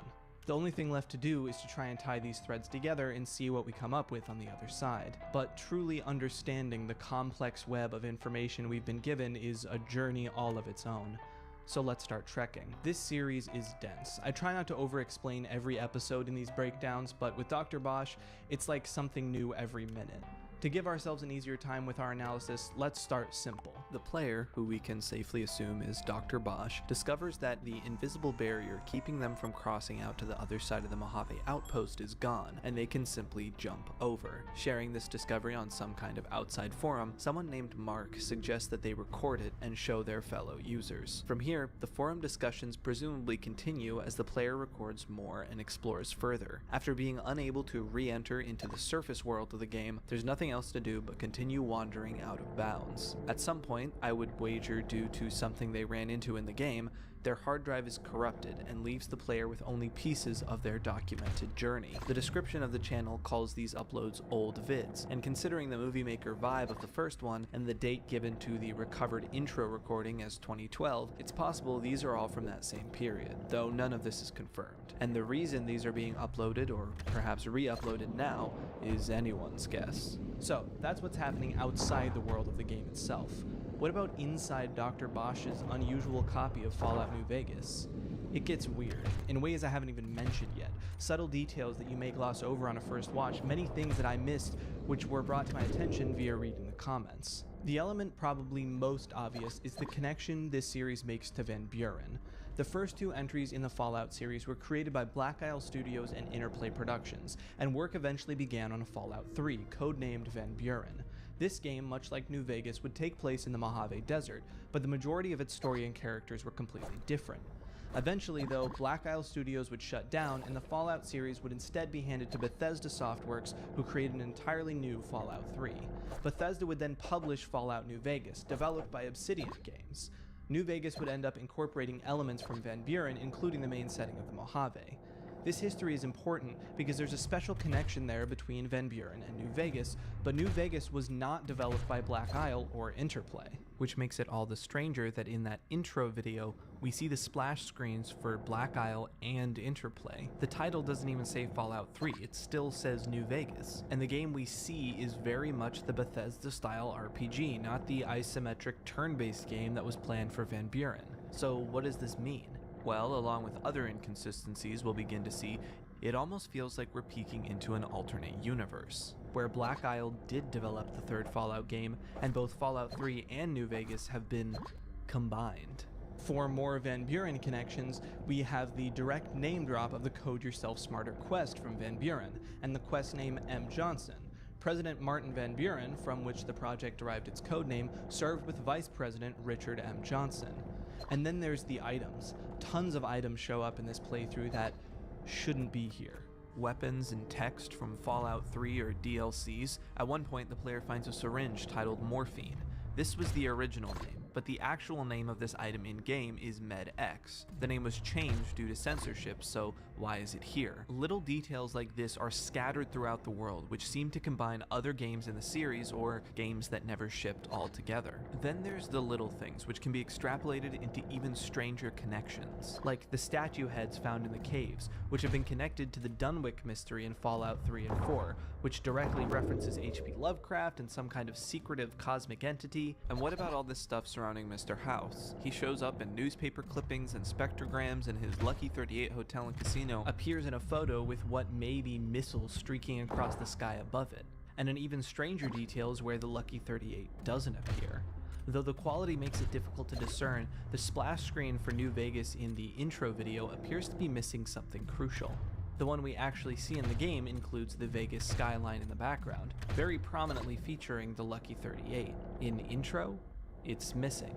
So what happened to Mr. House and the Lucky 38? In the story of the real game, Mr. House is an incredibly successful megacorp owner who protects Vegas from the destruction of the Great War, allowing the Strip as well as himself and the Lucky 38 to survive. With the imagery of the missiles overhead, the newspaper declaring him under investigation and his fate uncertain, and the missing Lucky 38, it's almost like in this alternate version of the game, the Lucky 38 didn't survive the war. But what does that actually even mean for the series? What is this mishmash of different games, concepts, and changes? The other possibility I see these details spelling out is a little less straightforward, that this is a regular copy of New Vegas, but outside the bounds of the game is almost a purgatory of sorts. A purgatory for the game. The influences, the changes, the origins, what could have been, where scrapped concepts and unimplemented ideas rot outside the confines of the neatly packaged world the developers meant for us to see. More than a concrete place, a graveyard of creativity given a physical space as the player explores, in a way like the Lone Wolf Radio creepypasta, an exploration of the darker side of content which is cut from the game during development. The reason we know so much about Van Buren is because eventually the design documents for the game were leaked, giving the community a huge amount of details about this game that never was. The story, characters, gameplay, environments, though many of these documents were unfinished or placeholders.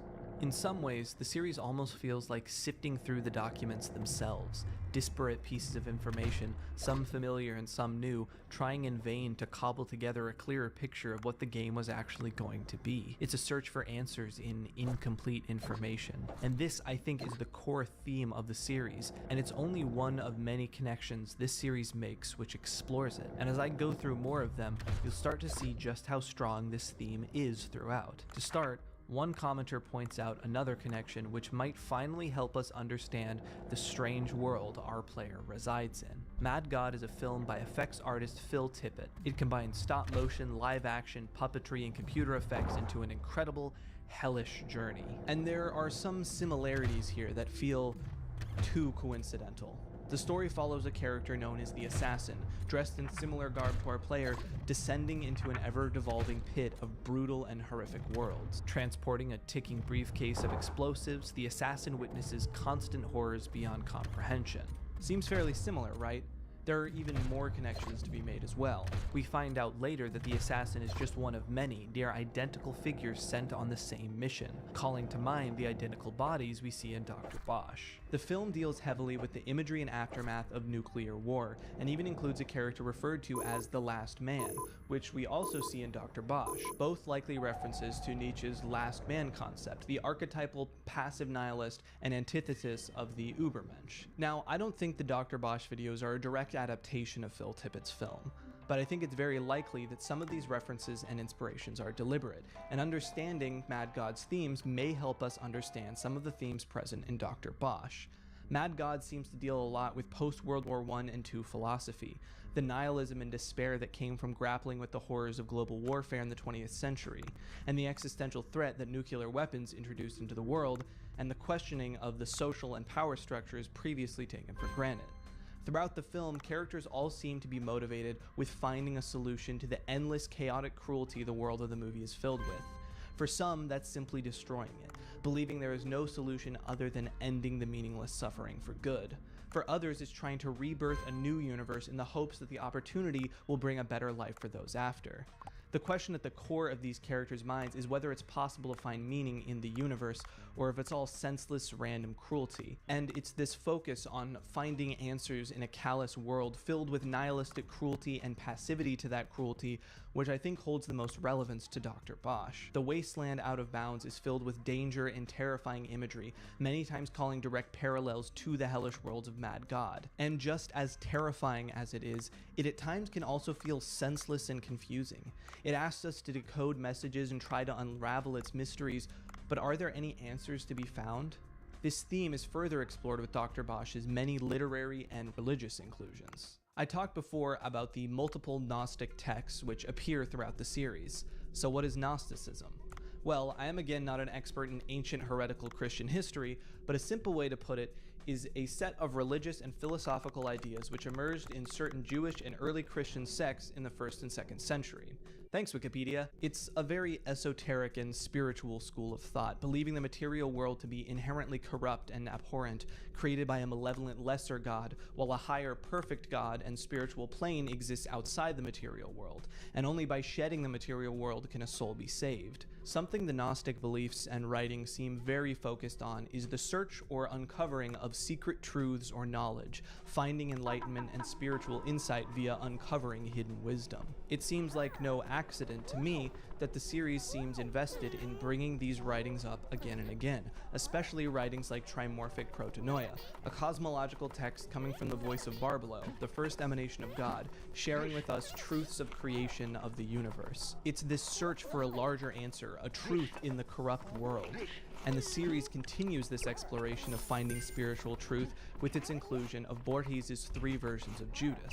This story follows a man who presents his own hypothesis on the nature of Judas in the Bible, that without Judas, Jesus would not have been led to his death to the redemption of humanity. His beliefs evolve until he's convinced that ultimately it was not Jesus who made the ultimate human sacrifice for mankind, but was instead Judas, remembered as the ultimate traitor and turning away his own salvation. He was damned so that the rest of humanity could be redeemed. To limit all that happened to the agony of one afternoon on the cross would be blasphemous. And he goes on to say that Judas was the true human incarnation of God. God became a man completely, a man to the point of infamy, a man to the point of being reprehensible, all the way to the abyss. In order to save us, he could have chosen any of the destinies which together weave this uncertain web of history. He chose an infamous destiny. He was Judas. This discovery drives the character mad, believing this knowledge to be something intended by God to remain secret, and that by revealing it, he had committed a grand blasphemy. It calls to mind Gnostic texts, like the Gospel of Judas, which claims that Judas was the only one who truly understood Jesus' message, while the other disciples foolishly worshipped the lesser, malevolent God who created the world, which I mentioned earlier. So, more stories included in the series, which contend with the uncovering of a hidden truth, an especially dark and metaphysical one at that. And it's not even the only work of Borges that does this, that is referenced in the series. Hell, that's even in this collection of stories. Two other literary works found within the series seem to exemplify this theme even more precisely. For one, Moby Dick, which feels like a self-evident inclusion in a story about a perhaps doomed search for truth and chaos. But Borges' other work being referenced, The Library of Babel, seems to be a perfect showcase. In the story, the universe is a library, filled with books which contain every possible combination of letters which could be held within one. A near infinite archive of all knowledge. For the most part, though, the books are meaningless, random, assortments of letters which are in no way discernible. One could spend their entire life in the library without ever finding a coherent sentence, and many do.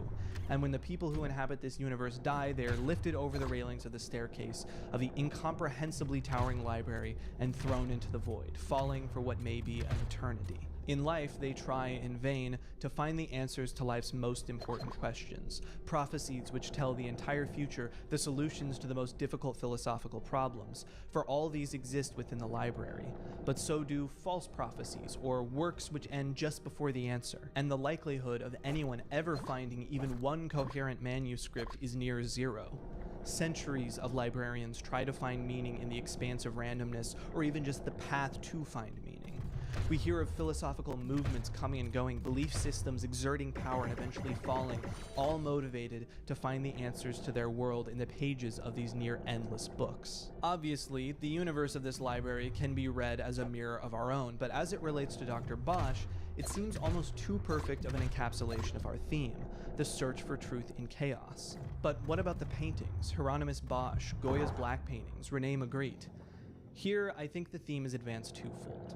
On the one hand, they continue this idea of a disturbing and cruel world.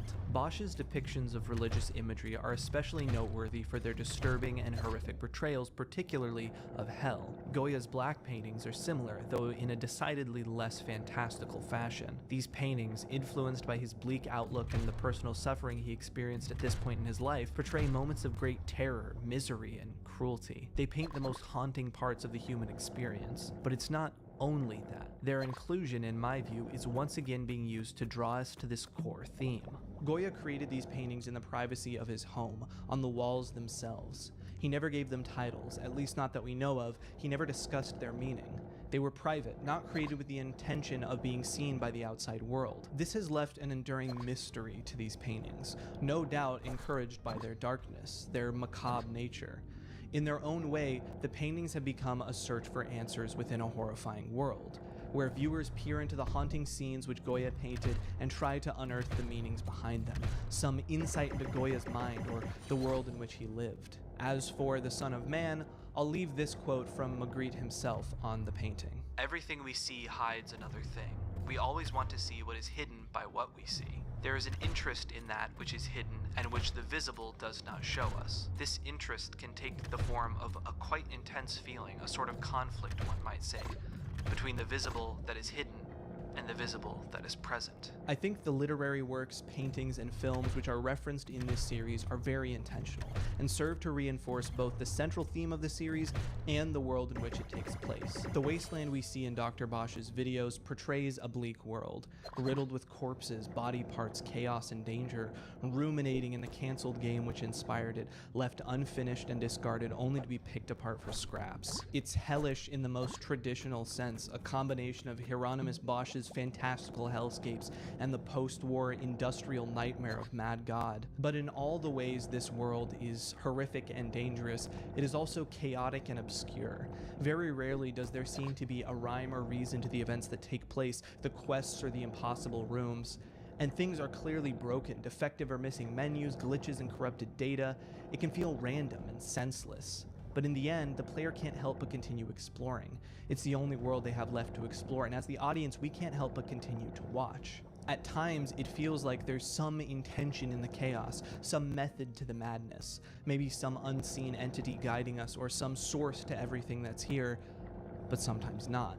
And the question Dr. Bosch seems to ask us, as all of the references it includes did before it, is this. In a world which is random, chaotic, even cruel, seemingly meaningless, can you find meaning? Is the search for truth or answers inherently doomed? Are we destined to go down with the ship, fall into madness or an endless void in our quest to find intentionality or purpose in randomness? This question could of course be applied to a lot of the relevant concepts which surround this series. Reading too deeply into an artist's life through their art, something we do see at times in the web series community, or perhaps intense interest in putting together the remains of a game which has long been dead, or the enduring mystery of a cryptic Russian radio broadcast which remains unsolved. But I would not limit these themes to just a few applications.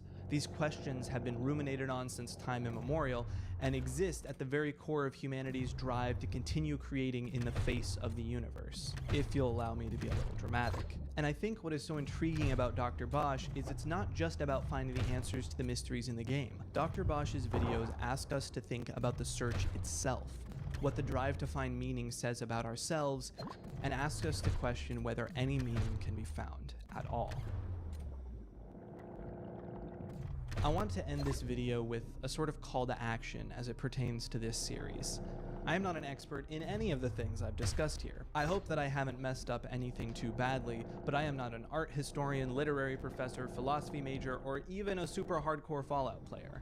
I am sure that there is a lot of stuff in this series which I missed or connections still to be made. And as far as I can tell, it's still in the works. More entries are yet to come. And in fact, there is a new video that was released literally hours after I finished this video. So you have something new to go watch right now. And I think this is the perfect time for everyone out there who may be in the comments ready to correct a mistake I've made, because this is exactly your type of thing. The type of thing you know all about or are great at solving, to go check out the series for yourself and join the burgeoning community over there unraveling its mysteries. Really, I wanted to make this video to get more eyes on it, because it may not be my area of expertise, but I know there are people out there for whom this is exactly what they've been looking for.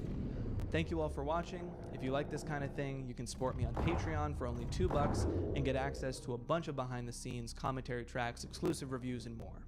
Also, the song I made for this video, Lone Wolf Radio, is available on Spotify and pretty much everywhere else, along with free downloads on my Patreon, no subscription required. Thank you all again, and I'll see you all next time.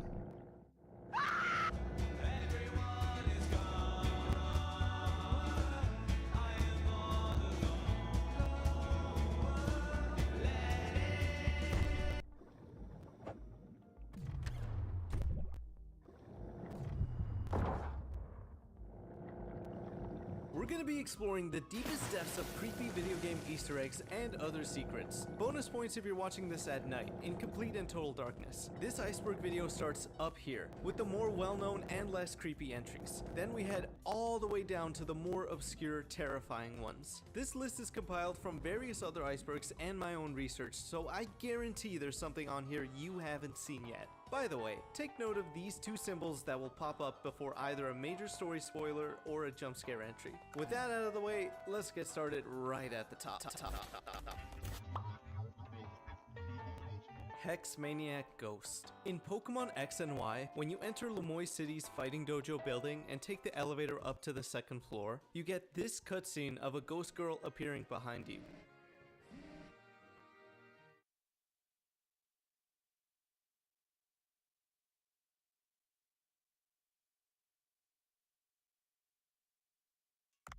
She then slides off and says that you're not the one before disappearing without a trace. She can't be found anywhere else on the floor or the rest of the building. Ever since this first happened in 2013, fans have been left wondering what the meaning of this encounter was. As the mystery grew, so did Hex Maniac's popularity. So much so that I'm not even sure I could show you what pops up for her in Google Images. In the same city of that encounter, at the Hotel Richesheim's 4th floor, there's another Hex Maniac. When you talk to her, she tells you not to speak to her so she could hear the elevator. Unlike the other one though, she doesn't disappear. She shows up again in Pokemon Omega Ruby and Alpha Sapphire at the Mount Pyre graveyard, once again telling you that you're not the one. But this Hex Maniac also doesn't disappear afterwards. She has more appearances throughout the games, but that doesn't mean they're all the same one, as Pokemon reuses models for each type of trainer. Years later, we're no closer to figuring out the bigger story here of this particular Hex Maniac ghost, if there is one. There are also other mysterious ghost sightings in the game, but we'll get to those later. Ratman Dens. In both Portal and Portal 2, as you're making your way past all the puzzles, you can find these hidden away dens that look like someone's been living in them. That someone is Doug Ratman, who was the only survivor of an employee neurotoxin attack from GLaDOS, one of the artificial intelligence antagonists of the games. Although you never see Ratman when you're playing, he leaves behind paintings and scribbles to document his struggle against both his schizophrenia and GLaDOS's pursuit of him.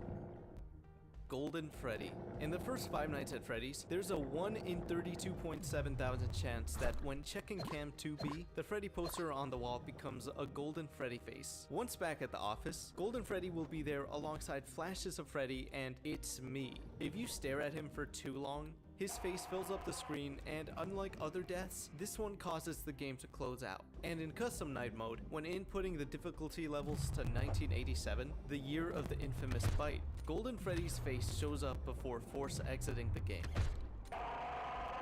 Resident Evil 4 Lake Jump Scare. Going up the lake area and shooting at the water causes the giant mutant bubbles. This one causes the game to close out. And in Custom Night mode, when inputting the difficulty levels to 1987, the year of the infamous bite, Golden Freddy's face shows up before force exiting the game.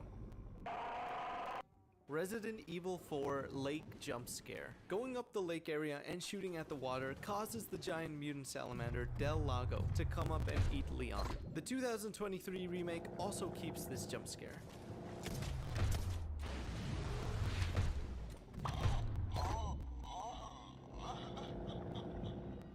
Assassin's Creed Squid. As you explore the Visitazione Assassin tomb, you flip a switch, and if you stand at this spot to stare at the water for a while, a giant squid swims by. If you flip the switch again and wait, it'll come back and put a tentacle out of the water. This wouldn't be the last time a giant squid would appear in the series. In Assassin's Creed 4 Black Flag, if you dive at the coordinates 630-650 and make your way to this sunken ship to look through the window, you get to see a giant squid taking down a whale. World of Warcraft Kraken. If you're north of the Voldun area, swimming down takes you to a sunken ship. Below that is the writhing Leviathan, a Kraken. You can swim up to it to get a closer look, and if you use the abysmal horn that's found on the sunken ship, it'll react by moving its tentacles around. Sims Kraken. In The Sims 3 Island Paradise, if you stay in a boat long enough on a deep ocean world, there's a 4% chance that a Kraken will swim by and a 1% chance that it'll attack the sim. That chance gets an extra 1% if it's already swum by the boat. There's actually a lifetime reward called Friend of the Kraken that can be unlocked with 30,000 lifetime happiness points. It makes it so that a Kraken will never attack a boat you're on, and it allows you to command it to attack other boats. Witcher 3 Whales. When you're out sailing in Skellig Sea or doing some diving, the waters themselves can seem pretty much empty. That's why it can be quite a shock when you find a giant whale coming up beside you. Heart of Liberty City. In Grand Theft Auto 4, there's a secret hidden inside the Happiness Island statue. It's not an easy one to get to though. After getting a helicopter, you have to get close enough to the balcony where you have to time it right so you can safely jump off. Next to the entrance, there are signs that say, "No hidden content this way." Once inside, you could go up a ladder and see a big beating heart at the top. It doesn't react to any weapon, and the only way to get out is either by reloading a save file or by an explosive death.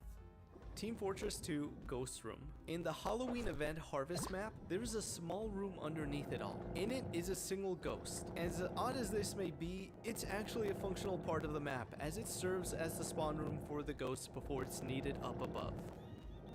Witcher 3 statues. If you go to the graveyard in Lindenvale, you see a mausoleum with 2 winged stone statues standing beside the entrance. Once you go inside and come out, those statues have moved. If you turn your back on them, they'll move again to get closer to you. This is a reference to Doctor Who's Weeping Angels, who also only move when they aren't being looked at. Skyrim statues. Once you enter Sovngarde, you're met with these giant statues. As you walk down the path, they slowly rotate in place to face you. What adds to the creep factor here is that Sovngarde is a place of death. It's essentially the equivalent of Valhalla, where soldiers who died in combat arrive to be rewarded with a pleasant afterlife. Dead by Daylight statues. On the Sanctum of Wrath map, the statues around the center will always stare at you. Whenever you move the camera away from them and then look back, all of them are looking right at you. By the way, it'd be really cool if you followed me on Twitch. I stream DBD and other spooky games every Monday and Friday at 7. If you go into the church, you find some writing on a pedestal. The devil has got into that beast. And if you go into the mansion, players have reported hearing footsteps and voices along with doors being slammed shut. A newspaper in the game does claim that the mansion is haunted, but it seems that this wasn't the intended experience from the developers. That message in the church, that was for a scrap cheat code. The mysterious mansion encounters can be chalked up to an NPC spawning glitch, since there's an inaccessible room where bandits are supposed to spawn later for a special encounter in the town. As a result of this glitch, it left players wondering what exactly was going on in the town, and that was fueled by low-resolution fakes passed off as proof of spiritual activity. Hitman Hotel Ghosts. In Hitman contracts, during the traditions of the trade mission, if you unlock a door with a hotel wing closed sign, you'll find a dark corridor. If you go to the bathroom and look at any of the mirrors there, a ghost will appear behind you, and if you explore some more, you can find a murder scene and the ghost out in the hallway. Now, that's fairly spooky, but when you're Agent 47, this is nothing. That's why you can actually use fiber wire to take out the ghost. And on top of that, you can drag it around, and if police see you, they'll react the same way as if it was a normal corpse. GTA 5 Infinity Killer. There are various clues around that allude to a serial killer's work. The Infinity Killer, their name given due to their obsession with that symbol and the number 8, has killed 8 joggers 14 years before the events of the game. He then hid their bodies around San Andreas and was eventually caught soon after his last. Although he never shows up in the game, you're able to find the locations of all 8 bodies based on the clues he left behind. However, there's still a good chunk left to the details of these murders that fans have been speculating over ever since. GTA 5 UFOs. There are multiple UFOs that can be found around in the sky, and even one that sunk into the ocean. But the most notable is the one that you could see when you complete 100% of the game. At the top of Mount Chiliad, there's some writing that says, "Come back when your story is complete." Once it is, and it's 3 AM and raining, a bright and active UFO pops up. It doesn't take any damage, and it'll fade out when you get too close. Halo 3 Cavemen.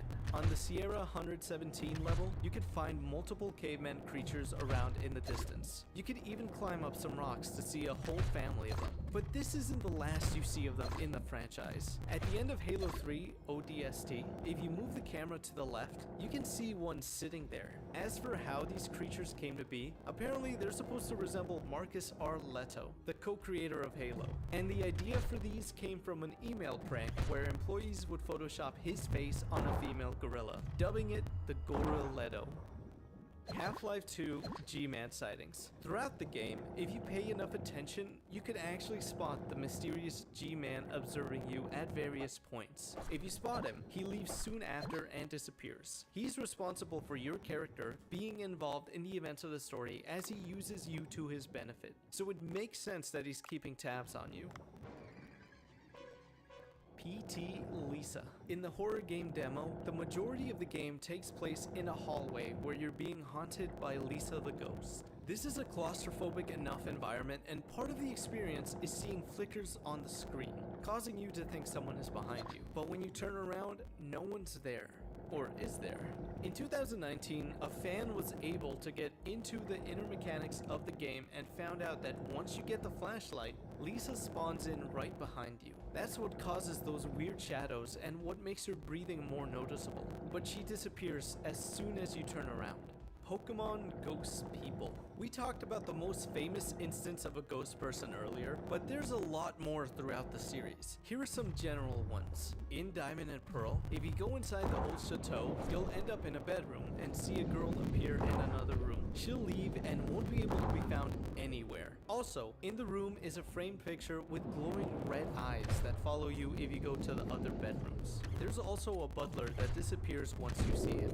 Then there's Route 217. If you go inside of this house, a woman will give you a spell tag, which is an item that boosts the power of ghost type moves. If you leave and go back inside, she's disappeared. In the demo version of Sun and Moon, you can talk to this girl at the marina. She tells you that she's sailing away in 24 days and that she's nervous. If you tell her that you'll be there to see her off and are actually there 24 real-life days later, she talks about finally seeing her parents again, and as she walks off, she disappears.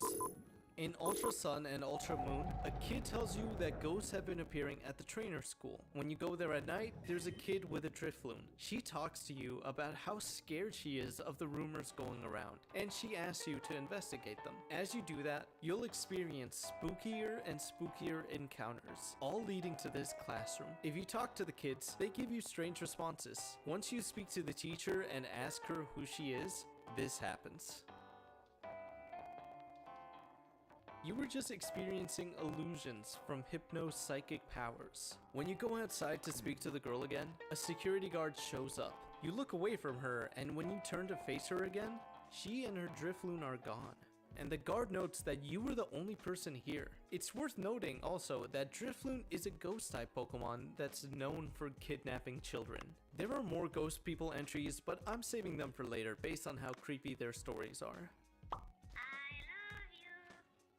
Life is Strange Warren Stalking. In episode 2, when you wake up and are exploring the room, it's pretty easy to miss this. If you look outside, you could see someone looking at your window.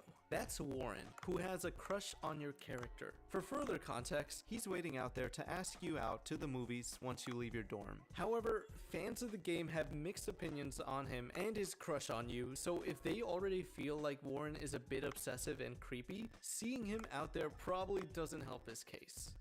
The Sims prank calls. In The Sims 1, you will occasionally get these phone calls that don't really make sense. Nothing comes out of them as they're just pranks, but it's easy to get thrown off guard the first time you get one of the more threatening ones, especially at night.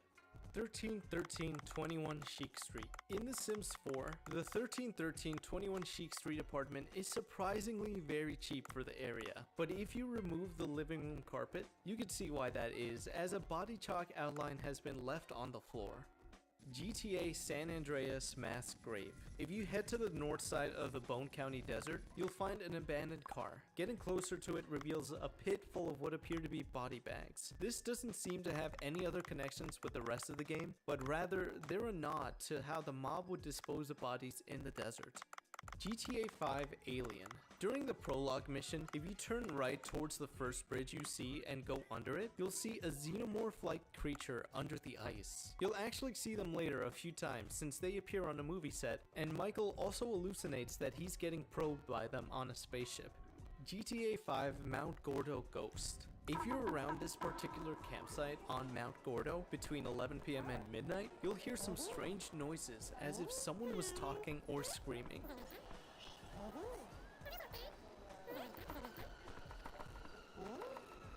If you look up the mountain, you'll see this sliver of light at the edge. If you go up closer to it, you see a 2D ghost woman with Jock spelled out in blood where she stood. This is the ghost of Jolene Cranley Evans, who was murdered by her husband, Jock Cranley. They were fighting over if they should stay or leave the county. Jack wanted to leave so that he could pursue his dream of being a stuntman. Jolene wanted to stay to look after her parents and their successful guest house. During an argument, Jock threw her over the cliff, damning her spirit to this spot. Although he was arrested, he was released as the police concluded that her death was an accident.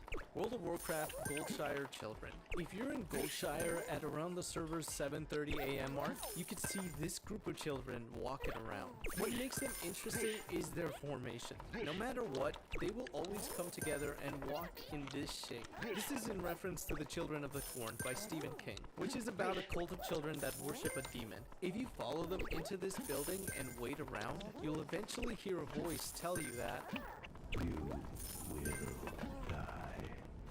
There are also other lines of dialogue similar to this, and you sometimes might even out of nowhere hear this.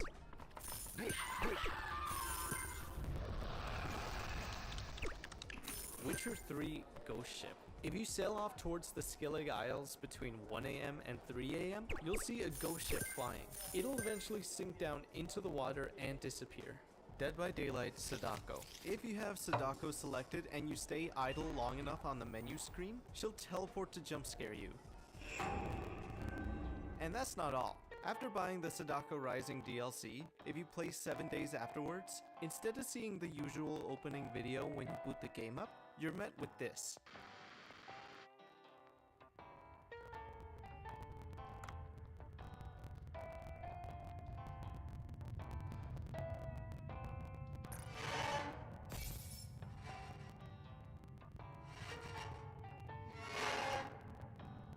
This is a recreation of the video that's on Sadako's tape seen in the Ringo movie. Skyrim Headless Horseman. If you played between 10 p.m. and 4 a.m., you could stumble upon a ghostly headless horseman riding around. He spawns randomly anywhere, he's not hostile, and he can't take any damage. If you follow him, he'll lead you to Hambier's Rest, where you could fight some enemies and get some loot off of the area. It's not entirely clear what his story is, given that there's no quest tied to him, but that hasn't stopped fans from theorizing. Interestingly, there's a tomb and a displaced skull in the same graveyard that the Headless Horseman leads you to. Skyrim Mannequin Glitch. In the game, you can have mannequins in your home to show off your favorite outfits. However, a good chunk of players have encountered this unsettling glitch. Sometimes, the mannequins will move to face you as you walk around, as if they were actual people. But don't worry, it is possible to reset one when you change one of their options. Even though this isn't intentional and Bethesda has tried fixing this bug, it's still a really unnerving thing to happen in the comfort of your own home. Black Ops 3 Mannequins. If you go into a custom game on the Nuketown map and shoot the head off of every mannequin in less than 2 minutes, you'll hear a bell. And they'll all essentially act like zombies. They'll huddle up to you and can even kill you if you're not prepared. And that's not the only thing you could do with them. If you instead shoot off every single one of their arms, a bell will ring and they'll turn into weeping angels. They'll only move when you're looking away from them, and they could of course still damage and kill you. Halo 2 Reversed Audio. In the Mausoleum Suite song, there's a hidden message if it's played backwards.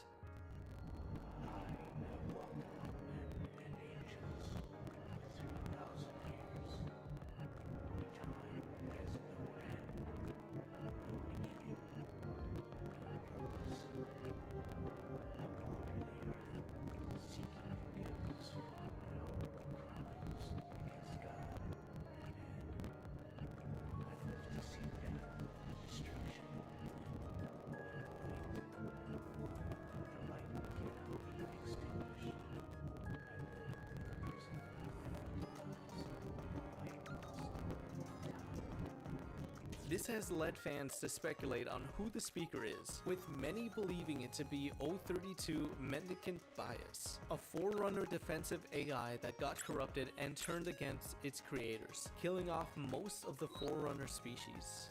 Viscera Cleanup Detail Deerhead. On the House of Horror map, if you excessively clean this mounted deerhead, it'll come alive and laugh. Afterwards, it'll look at your direction and laugh again a few times. This is a reference to Evil Dead 2, where a mounted deerhead also comes back to life to have a good laugh.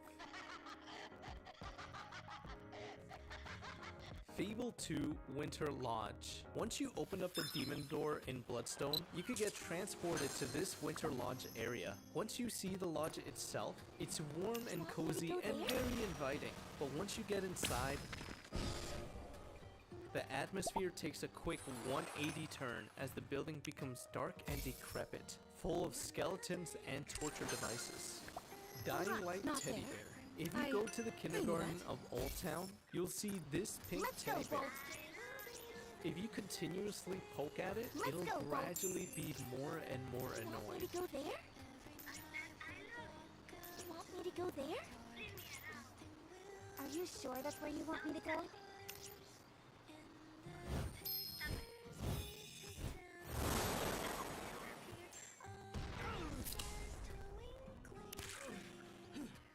It also, for some reason, leaves behind a stasis field projector, which is a sort of out-of-place science fiction item that causes enemies to levitate. Bioshock Infinite Reverse Audio. Once you get the possession vigor, you'll hear some whispering, but nothing can be made out of it.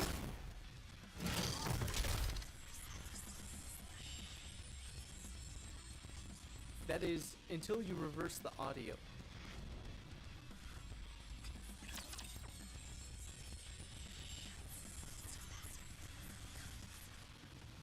These reverse lines are from Shakespeare's Romeo and Juliet, and are also heard whenever you use possession on enemies. This ties in with how the enemies behave at the end of their possession. They off themselves. Spoiler alert, but that's what Juliet does at the end of the play. Speaking of which, she dies by stabbing herself in the heart, as seen on the bottle of the Vegas. GM Big City. On the very popular Gmod map, Big City, interacting with the cafe vaulting door releases a scream while your character is pushed back. Portal Jellyfish. Towards the end of Portal 1, after the final test, there's a room off to the side, and when you go in there, you find this crude drawing on the office wall. It says, "The Big Bad Jellyfish. Wanted." This connects to another jellyfish drawing found on the same level, the nice little jellyfish. It's speculated that these are supposed to be GLaDOS, and were either drawn by Ratman, or maybe even the children that were brought in on Bring Your Daughter to Work Day, which is the day that GLaDOS turned against the scientists and took over. Super Smash Bros. Melee Daisy's Eye. If you take a good look at Daisy's trophy, you'll see that she has a secret third eye on the back of her head. Yakuza 6 Spirit Photos. After finding a picture of a dead former acquaintance, you'll be able to capture their spirit in a photograph. There are many spirits at multiple locations that are able to be captured. Metal Gear Solid 4 Spirit Photos. After reaching Act 4 and being on Shadow Moses Island, there will be multiple opportunities to take photographs with your camera in specific spots. If you just so happen to take a picture at any of these locations, you'll catch a ghost on your camera. There are 30 in total, but if you collect just 5 of these pictures, you unlock an achievement. Omega Ruby Alpha Sapphire Ghost Girl. When you go to fight Phoebe in the Elite Four, at the very last frame before the transition, there's a girl sitting on what was once an empty seat. The transition then goes to that girl's point of view as she gets up and walks towards them. Right afterwards, she's there next to both of them, but they don't react to her at all. According to fan speculation, based on other interactions, this is believed to be the spirit of Phoebe's grandmother, but as a kid. Dead Space Chapters. Your character's main motivation is to find his missing love interest, Nicole Brennan. Unfortunately, at the end of the game, you find out that she had died before you even started on your journey. If you take a look at the names of the game chapters all lined up, the first letters read out, Nicole is dead. Star Fox Out of This Dimension. When you're on the asteroid belt level of 3-2, destroying the second big asteroid on the right releases a giant bird. If you don't fight it and instead go through it, you'll be taken somewhere else. Communication is lost as General Pepper frantically tries to figure out where you went. Once the level loads in, you're met with what's essentially an acid trip. There's a boss with no health bar that uses a slot machine where you have to hit 777 to advance. Once that happens, the credits roll and you can shoot those too. After getting letters to spell out the end, the game will continuously throw enemies at you, and since no supply rings appear, you're left to die. Watch Dogs Legion Queen Victoria. In Watch Dogs Legion, during the Inside Albion mission, you go through catacombs and you'll find this statue of Queen Victoria. Whenever her line of sight with you is obstructed by the walls, she'll rotate around to where you'll next enter. On top of that, if you get close, you could hear a crying woman. You want me to go there? Did you not there? I knew that. For further context, these catacombs once held prisoners, where they were tortured and even executed. This is room 302. After beating the game, you can find a key that unlocks a safe. In that safe is a note telling you to go to room 302. Once you open the door, you'll find yourself in a recreation of the famous room 302 from Silent Hill 4. As the lights slowly start to go out, the suspense rises.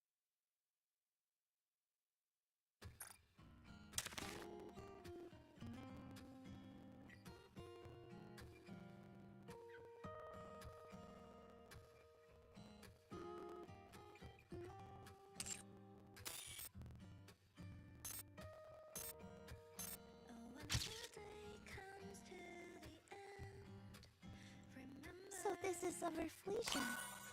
Is that someone stuck inside of it? How unfortunate.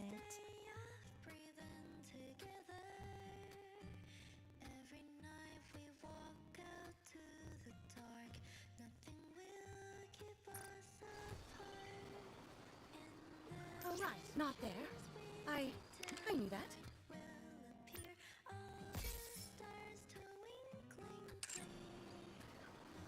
You want me to go there? Let's go, Bolt. All right, not there. I knew that. You might even see the great white shark here.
I got it!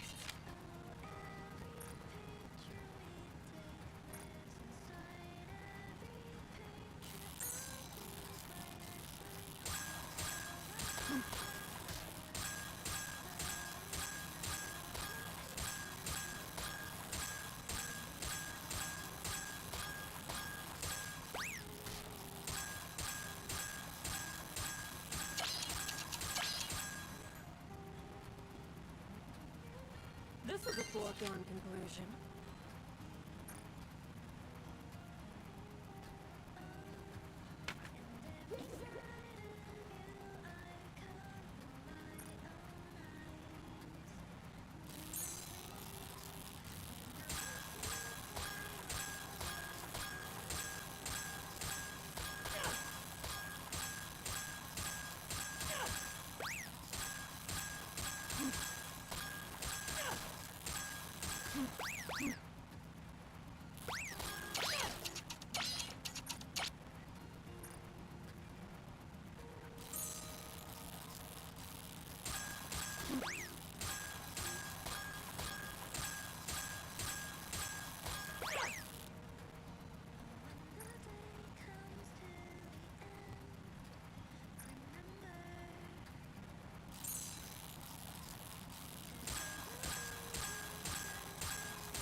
get on it?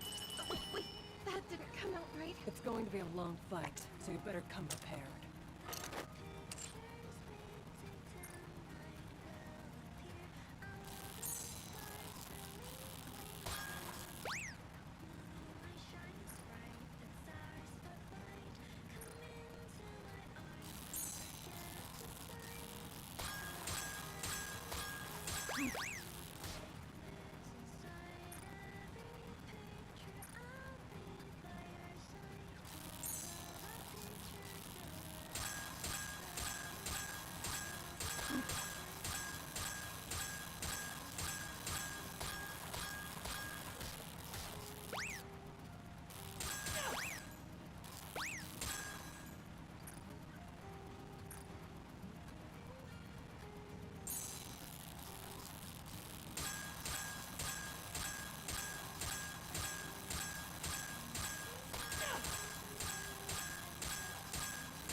I'm the winner.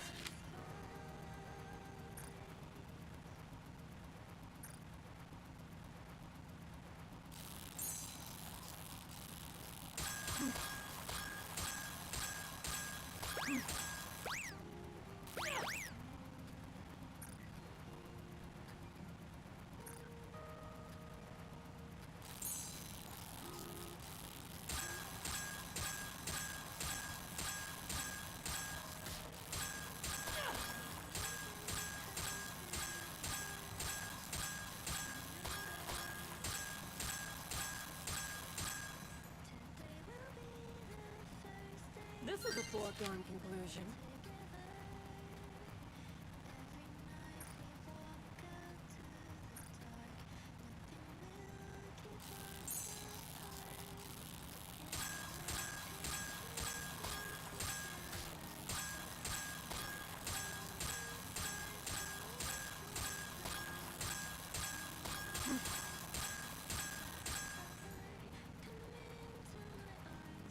I'm the winner.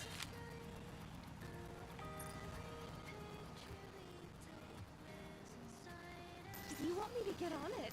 Oh, wait, that didn't come out right. All right, not there. I knew that. Do you want me to get on it? Oh, wait, that didn't come out right. Do you want me to get on it?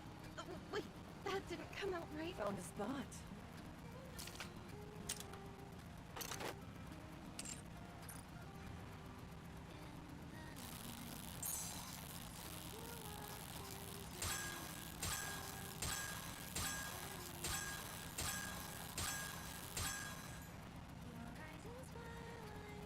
I caught it!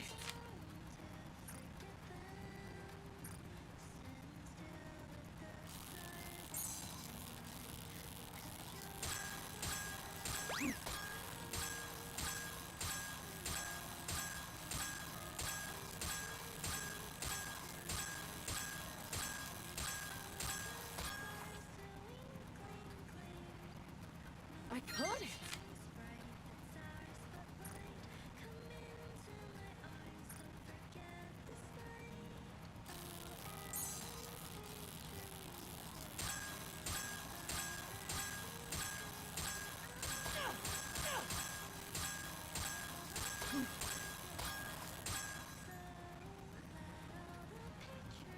I'm the winner.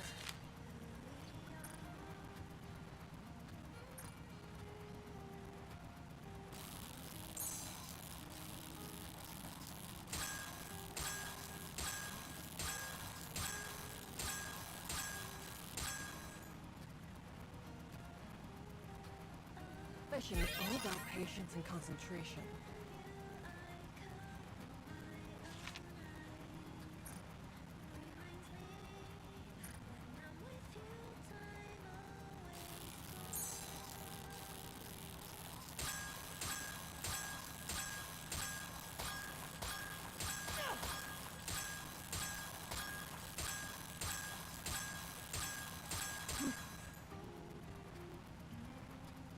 This is a foregone conclusion. You want me to go there?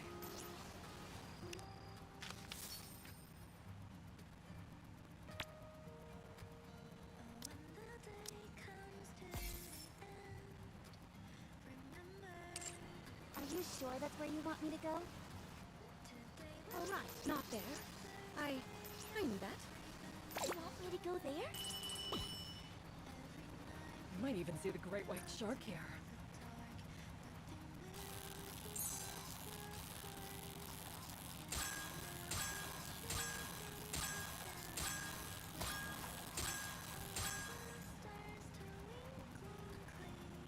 I caught it!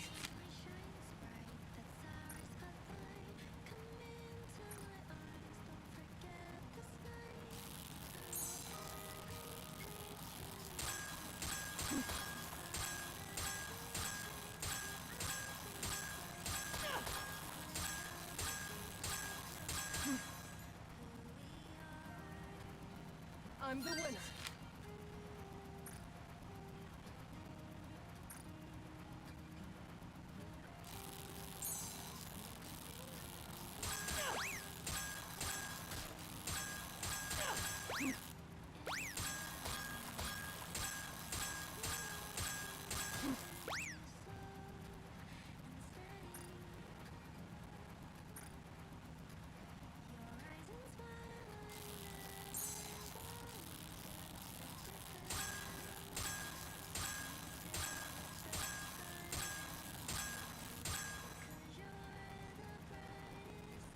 This is a foregone conclusion.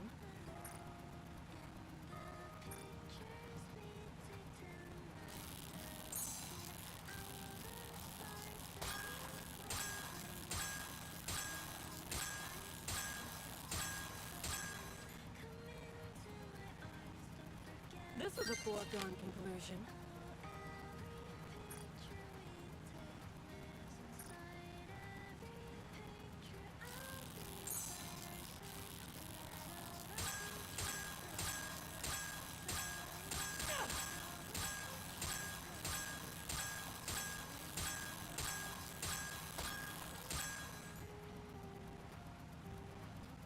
I'm the winner.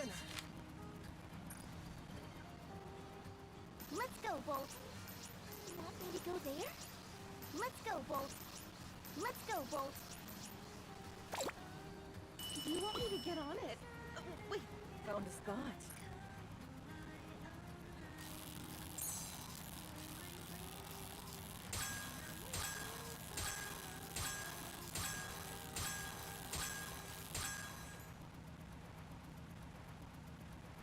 I caught it!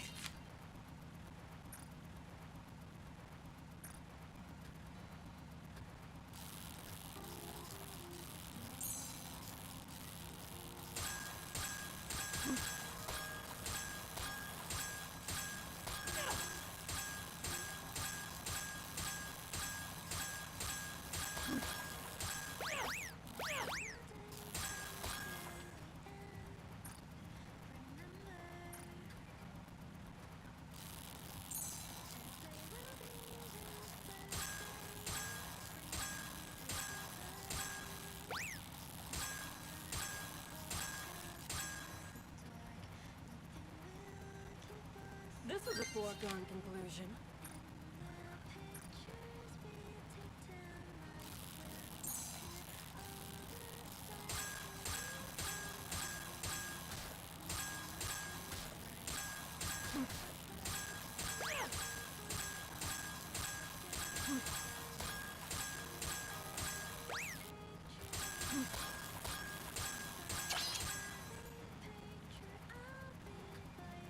I'm the winner.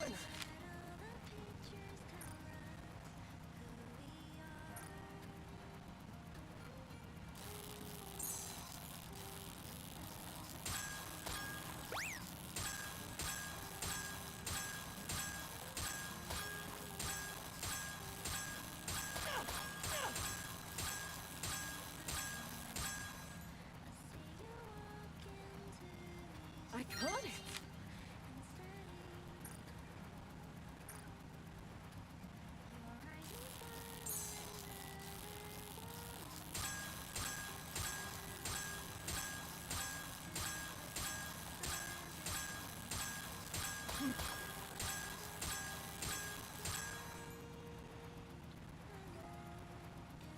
This is a foregone conclusion. Are you sure that's where you want me to go?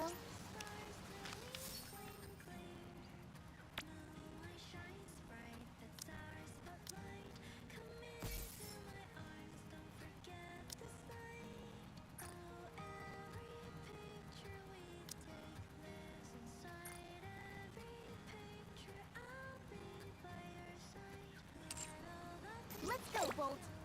Are you sure that's where you want me to go? Are you sure that's where you want me to go? It's going to be a long fight, so you better come prepared.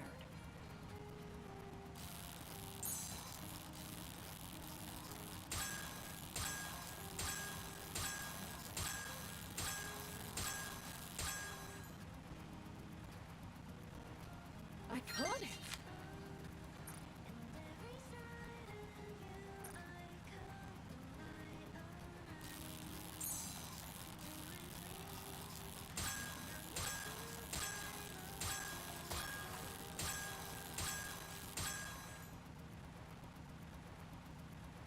I'm the winner.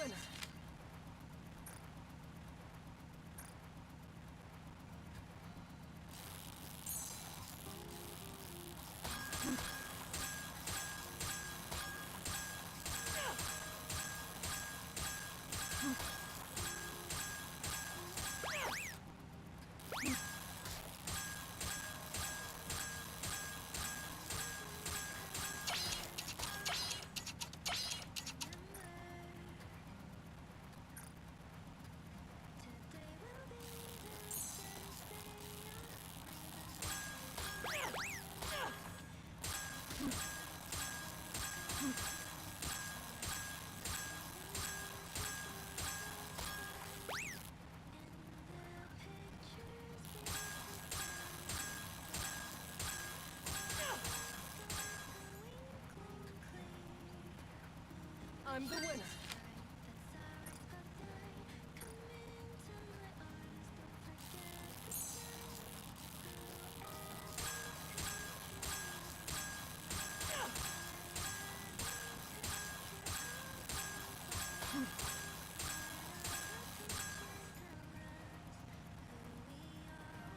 This is a foregone conclusion.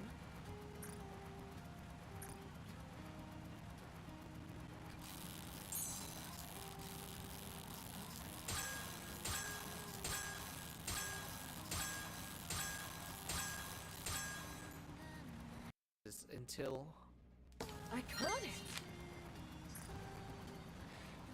All right, not there. I knew that.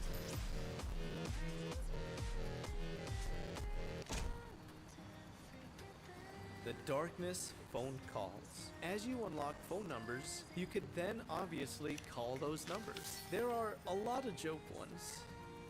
Hey, I'm Roger's friend. Roger's answering machine is currently on vacation, so if you want to leave a message for it, leave it to me, and I'll make sure he gets it so he can in turn give it to Roger. Man, that was lame. But every now and then, you'll get something more unsettling. Mary, why did you leave me? I don't know what to do without you. I feel so lost. Please come back. I love you. And there's also a Keeper of Secrets side character here that you accidentally call. He then gives you the task of finding and calling 18 secret phone numbers. And once you do that, he'll tell you his secret, that he has a bunch of stolen documents belonging to a secret society, but before he could reveal more to you, Reveal the mind-boggling secret. Might even see the great white shark here. Really alien spawn of...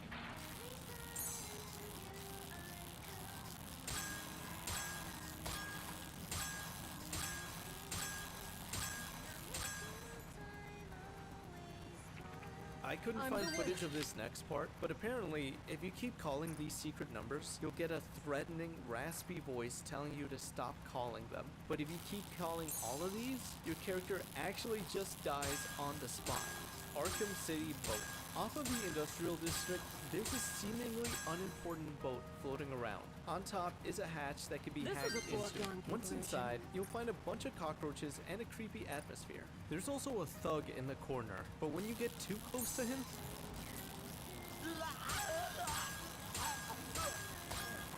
as As you look around, you realize that this is actually Jonathan Crane's boat, aka Scarecrow. Although he doesn't make an appearance in the game, it seems that he's been keeping himself busy with his fear-inducing research. Super Mario Galaxy 2, Hell Valley Sky Trees. In Shiverburn Galaxy, looking up at the top of the mountains reveals what appears to be three things looking down on you. Upon closer inspection, you can see just how mysteriously off-putting they look. Adding on to all of this is the fact that the mountain background in the game is named Beyond Hell Valley Sky, and these figures are under the name Hell Valley Sky Tree. Also, the figures themselves are about 30 times taller than Mario. As of now, they're almost just as mysterious as when they were first discovered, as they haven't really appeared anywhere else. That is, until more than a decade later in a minigame for WarioWare Get It Together. But they're a lot less imposing here. Hanging Luigi. In the original Luigi's Mansion, if you go to the telephone, there's a chance that a lightning strike outside could cause a really dark shadow glitch that makes it seem like Luigi is hanging from the ceiling.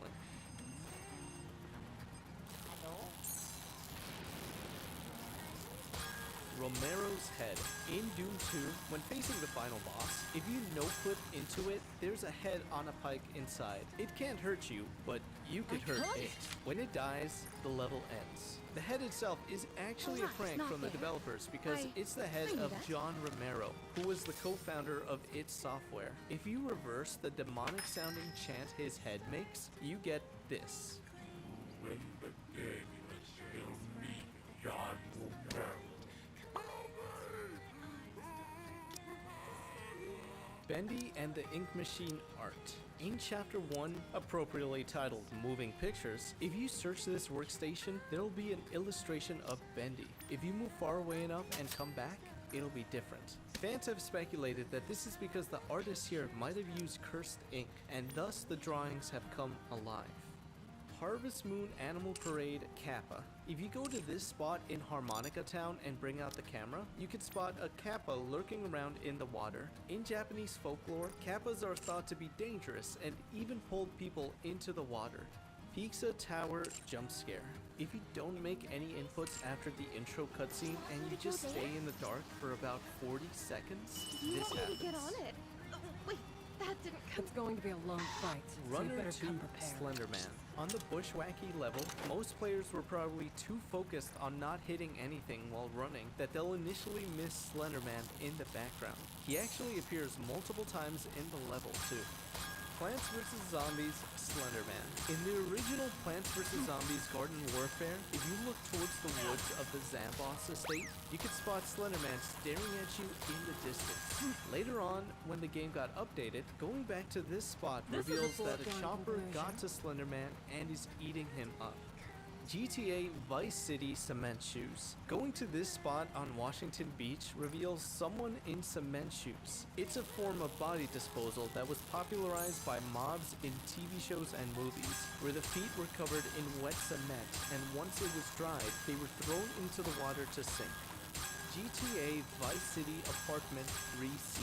If you go to this apartment building in South Ocean Beach and head up to 3C, it'll be empty. Go into the bathroom and you'll find a chainsaw and a lot of blood around. This is a reference to a scene in the movie Scarface, where a chainsaw is used for a murder in a bathroom. Metro Exodus TV. When you're on the Caspian level and you smoke from this hookah, your vision will get wobbly as you start to hallucinate. During which, the TV turns on and a baby Dark One appears, which is essentially a mutated human descendant who humans have grown to fear. Lon Lon Ranch's remains. Lon Lon Ranch was a beloved spot in Ocarina of Time. However, in Breath of the Wild, it seems to be in ruins. Although it's not 100% confirmed to be the real location, it does have a striking resemblance to the original area. Gyroid Face. In the original Animal Crossing, if you were to take the train to another village that was on a second memory disk and something interrupted that trip, either the console turning off or the console reset button being pressed, either one. When you come back into the game, one of your villagers remarks why you're here, considering that you were just traveling. They can let you back into your regular save file, but any items or cash you had on you would be lost. As you load in, you see that your character now has a gyroid face. Luckily, this is reversible. All you have to do is save the game and then come back.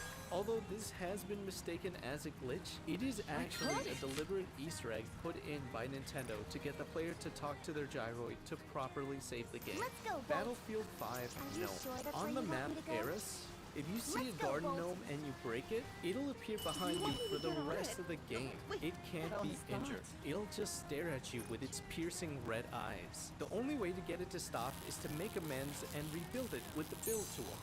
Hitman 2 Live Exorcism. If you bring a sniper rifle to the Miami map and make your way to the aquarium, you could zoom in on these mannequins up above.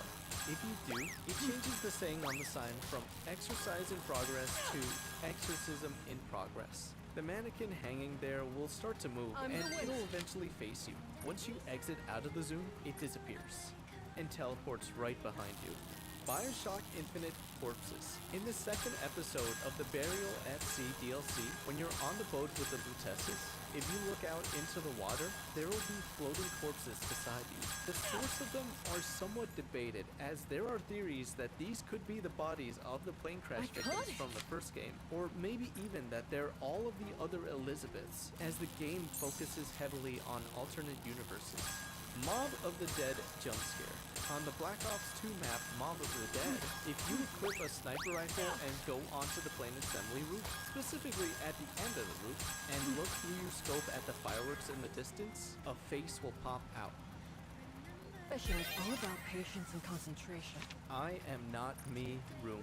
In Cyberpunk 2077, if you go into this abandoned building east of Delamain HQ and go up to the 3rd floor, you'll find that room 301's door is slightly open, and there's something interesting inside, but you can't enter without a mod.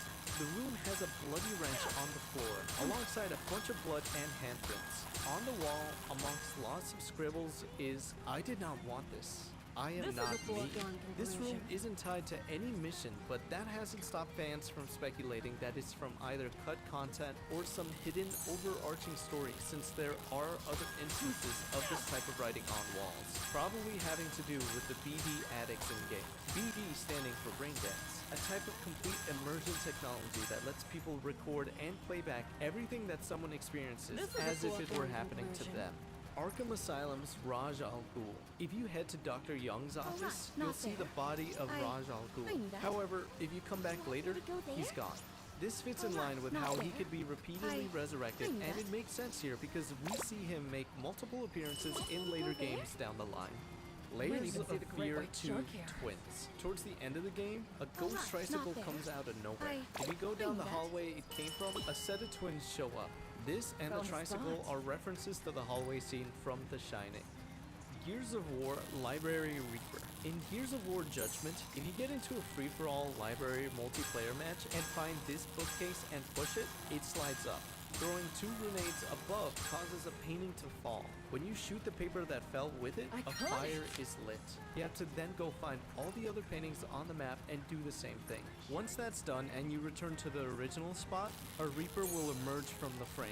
After it leaves, if you shoot the painting, you'll have the chance to fight it. Until Dawn Ghosts. The game has a wide range of horror fights, from a slasher to Wendigos. But during the Ouija board scene, the characters are trying to communicate with their dead friend. It seems to work since a ghost can be seen in the background. However, the characters don't take notice and the ghost isn't really seen again. There's a lot going on in the game already, so this adds another spooky layer on top of everything else. The notion that the location is I'm the also winner. haunted.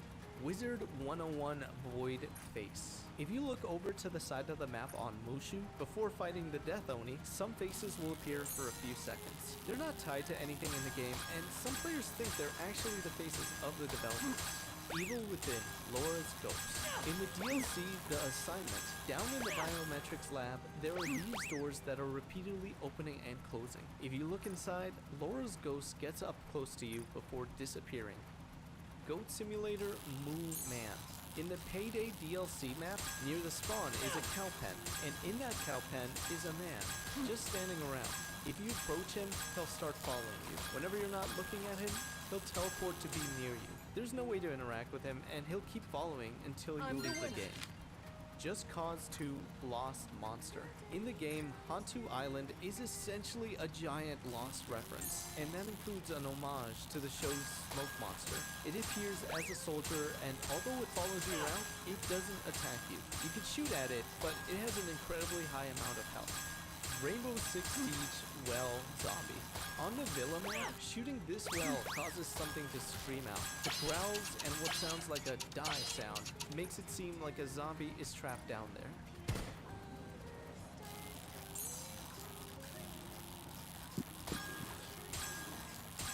Rainbow Six Siege Submarine Screaming. On the Canal map, shooting at this submarine causes some screaming to happen. I caught it! This was actually here prior to the map's rework, where the noises instead came from a cargo ship. Do you want me to get on it? Oh, wait, that didn't come out right. It's going to be a long Serious fight, Sam so you better Secret come Watcher. prepared. In Serious Sam, the second encounter, if you're in the Serpent Yards level and take in this pill, a Secret Watcher appears. Up above, there will be a pair of eyes staring down at you. If you shoot at it, it turns into a mighty kamikaze and explodes. This was a foregone Security conclusion. Breach Balloon Boy game. If you take pictures of 4 mascot cutouts in the Pixaplex, this poster turns into a door. Once inside, if you go through this hole, you'll see an arcade game, Balloon World. It's a Flappy Bird style game, and as you progress through it, the sun becomes more wicked and corrupted. If you complete the whole thing, you're met with this end screen, with the glitching text reading, "Good night." I knew that. Modern Warfare Giant Teddy. If you equip 2 LMGs and go into the station map, go and break all 6 of these train station decals. 5 will have numbers and the other will have a keypad. The numbers are randomized, so these steps can't be skipped. When facing the panel, shoot at each of the numbers as they appear left to right. Once that's done, a giant teddy bear with piercing red eyes drops down. You can shoot at it, It's going but to be a fighter long jets fight, are what so you takes better it come out. prepared.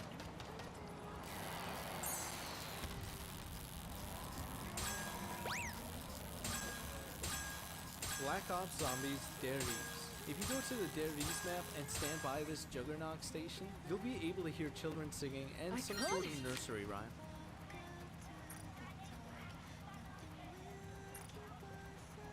Something also worth mentioning for this map is that when you go near this balcony, when there are no other noises at all, you can hear a woman crying.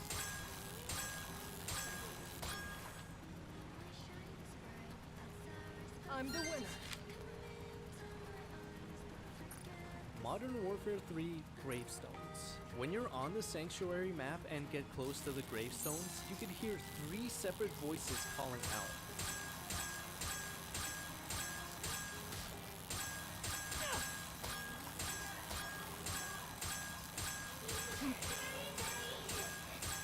These are the voice lines from the game's infamous Davis Family Vacation, This is a foregone right before the conclusion. truck in front of them explodes. Varrock Are you sure Dentist that's where Chair. you want me to In go? Call of Duty World at War, if you go to the Might even Bloody see the Great Dentist White Chair Shark on the here. Varrock map and interact with the wheel, you get to hear a drill and the screams of a former patient. Zombie Army 4 Dolls. Throughout the game, you'll encounter multiple creepy dolls. They can't attack you, and although you could shoot at them, they bring an eerie presence just by standing there. Not to mention the fact that some of them can talk and move their arms, and even hold their heads after they've been shot off. Harvest Moon 444. In Harvest Moon Friends of Mineral Town, when the clock displays 444 and you go up to a TV, 444 will be repeatedly written out. This might not seem like something too spooky, but in Japan, the number 4 is essentially bad luck because 4 and death have the same pronunciation. In a sense, for them, it carries the same weight as the